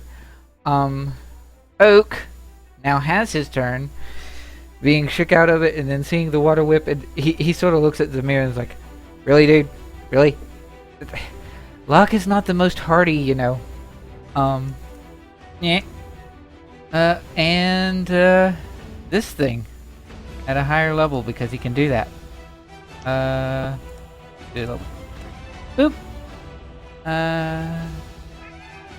So that is a total of, what would it be, 3d8s plus 7? Yeah, you casting it at level 3? Yep. Yep, that's 3d8 plus whatever you're... Have 18 hit points, Locke. Hey, Locke, you're not dying anymore! Zamir is going to run around and surround this thing and smack a dude. Fuck it up! Fuck it up! Yeah. He's also out of things for, what you call it, key for things. So, 17 is a miss. Gad. Oh. Yo. 26. 26 will hit. Yes. 16. Alrighty. Second hit. 22. That'll hit. Hulk smash. Oh. Oh shit. I could have been stacking up a lot more shit on top of smites. You could I have. always thought smite was a bonus action. I just look, it's not. Alright. Locke, it's your turn. Alrighty then. I am going to sort of once O'Keefe kind of like lightly sort of like wrap the back of my fist against it, just like, thanks, man. And then I'm going to park my sorry ass in that square up there, and I would like to take a quick double pop of Eldritch Blast at that fucking thing. Okay. Even though Cad is in your way. I mean, that'll only really matter if I roll a crit fail, right? Yes. Okay, then. First shot. Nat 20. And Nice. the second blast. 15 will miss. Alright, so then. It'll roll. It should roll the double. So 6 plus 8. So 14. Ow, that hurt. Silver, Yeah? it's to you. Oh, okay. Okay, go to Hunter's Market. Okay. First strike, 21, 21 will hit. with a smite on top. So there's gonna be that. Another 6 damage on top of that, and then 3d8, I believe. Yes. For 21 damage on top of that with the smite. What, Let's see, 43? 16. Hold on. 16, 22. Yeah, 43. 3. Ow. Still alive? Barely. But yes. Oh, good, because I'm gonna hit it again. 23 to hit. 23 will hit. With that damage and also my Hunter's Mark. Bah. So you just eviscerate this thing. Good job. Yeah, another 24 damage on top. Jeez. Let's see, 24 plus. 67. I did 67 in one turn. Fuck! God. Well I then. mean, never to piss Silver off enough to attack me. I would have taken me down in one turn if you'd been attacking me. Shit. Yeah, pretty much. Alrighty. Christ, okay. So, Is it Yep. gone? it is gone. Oh, thank Be gone, demon. Well, God, Faye. say fuck. Alright. So, I will keep this brief and short. With that in mind, you defeated the things. We will go ahead and do a simple sign out sort of situation. You guys are probably going to camp and then continue making your way to Yukiege as per normal. So, this has been Shadows of Gradiriel. Kenneth, go. Join us next time when we buy Locke a donut. Yes, that is totally a priority right now.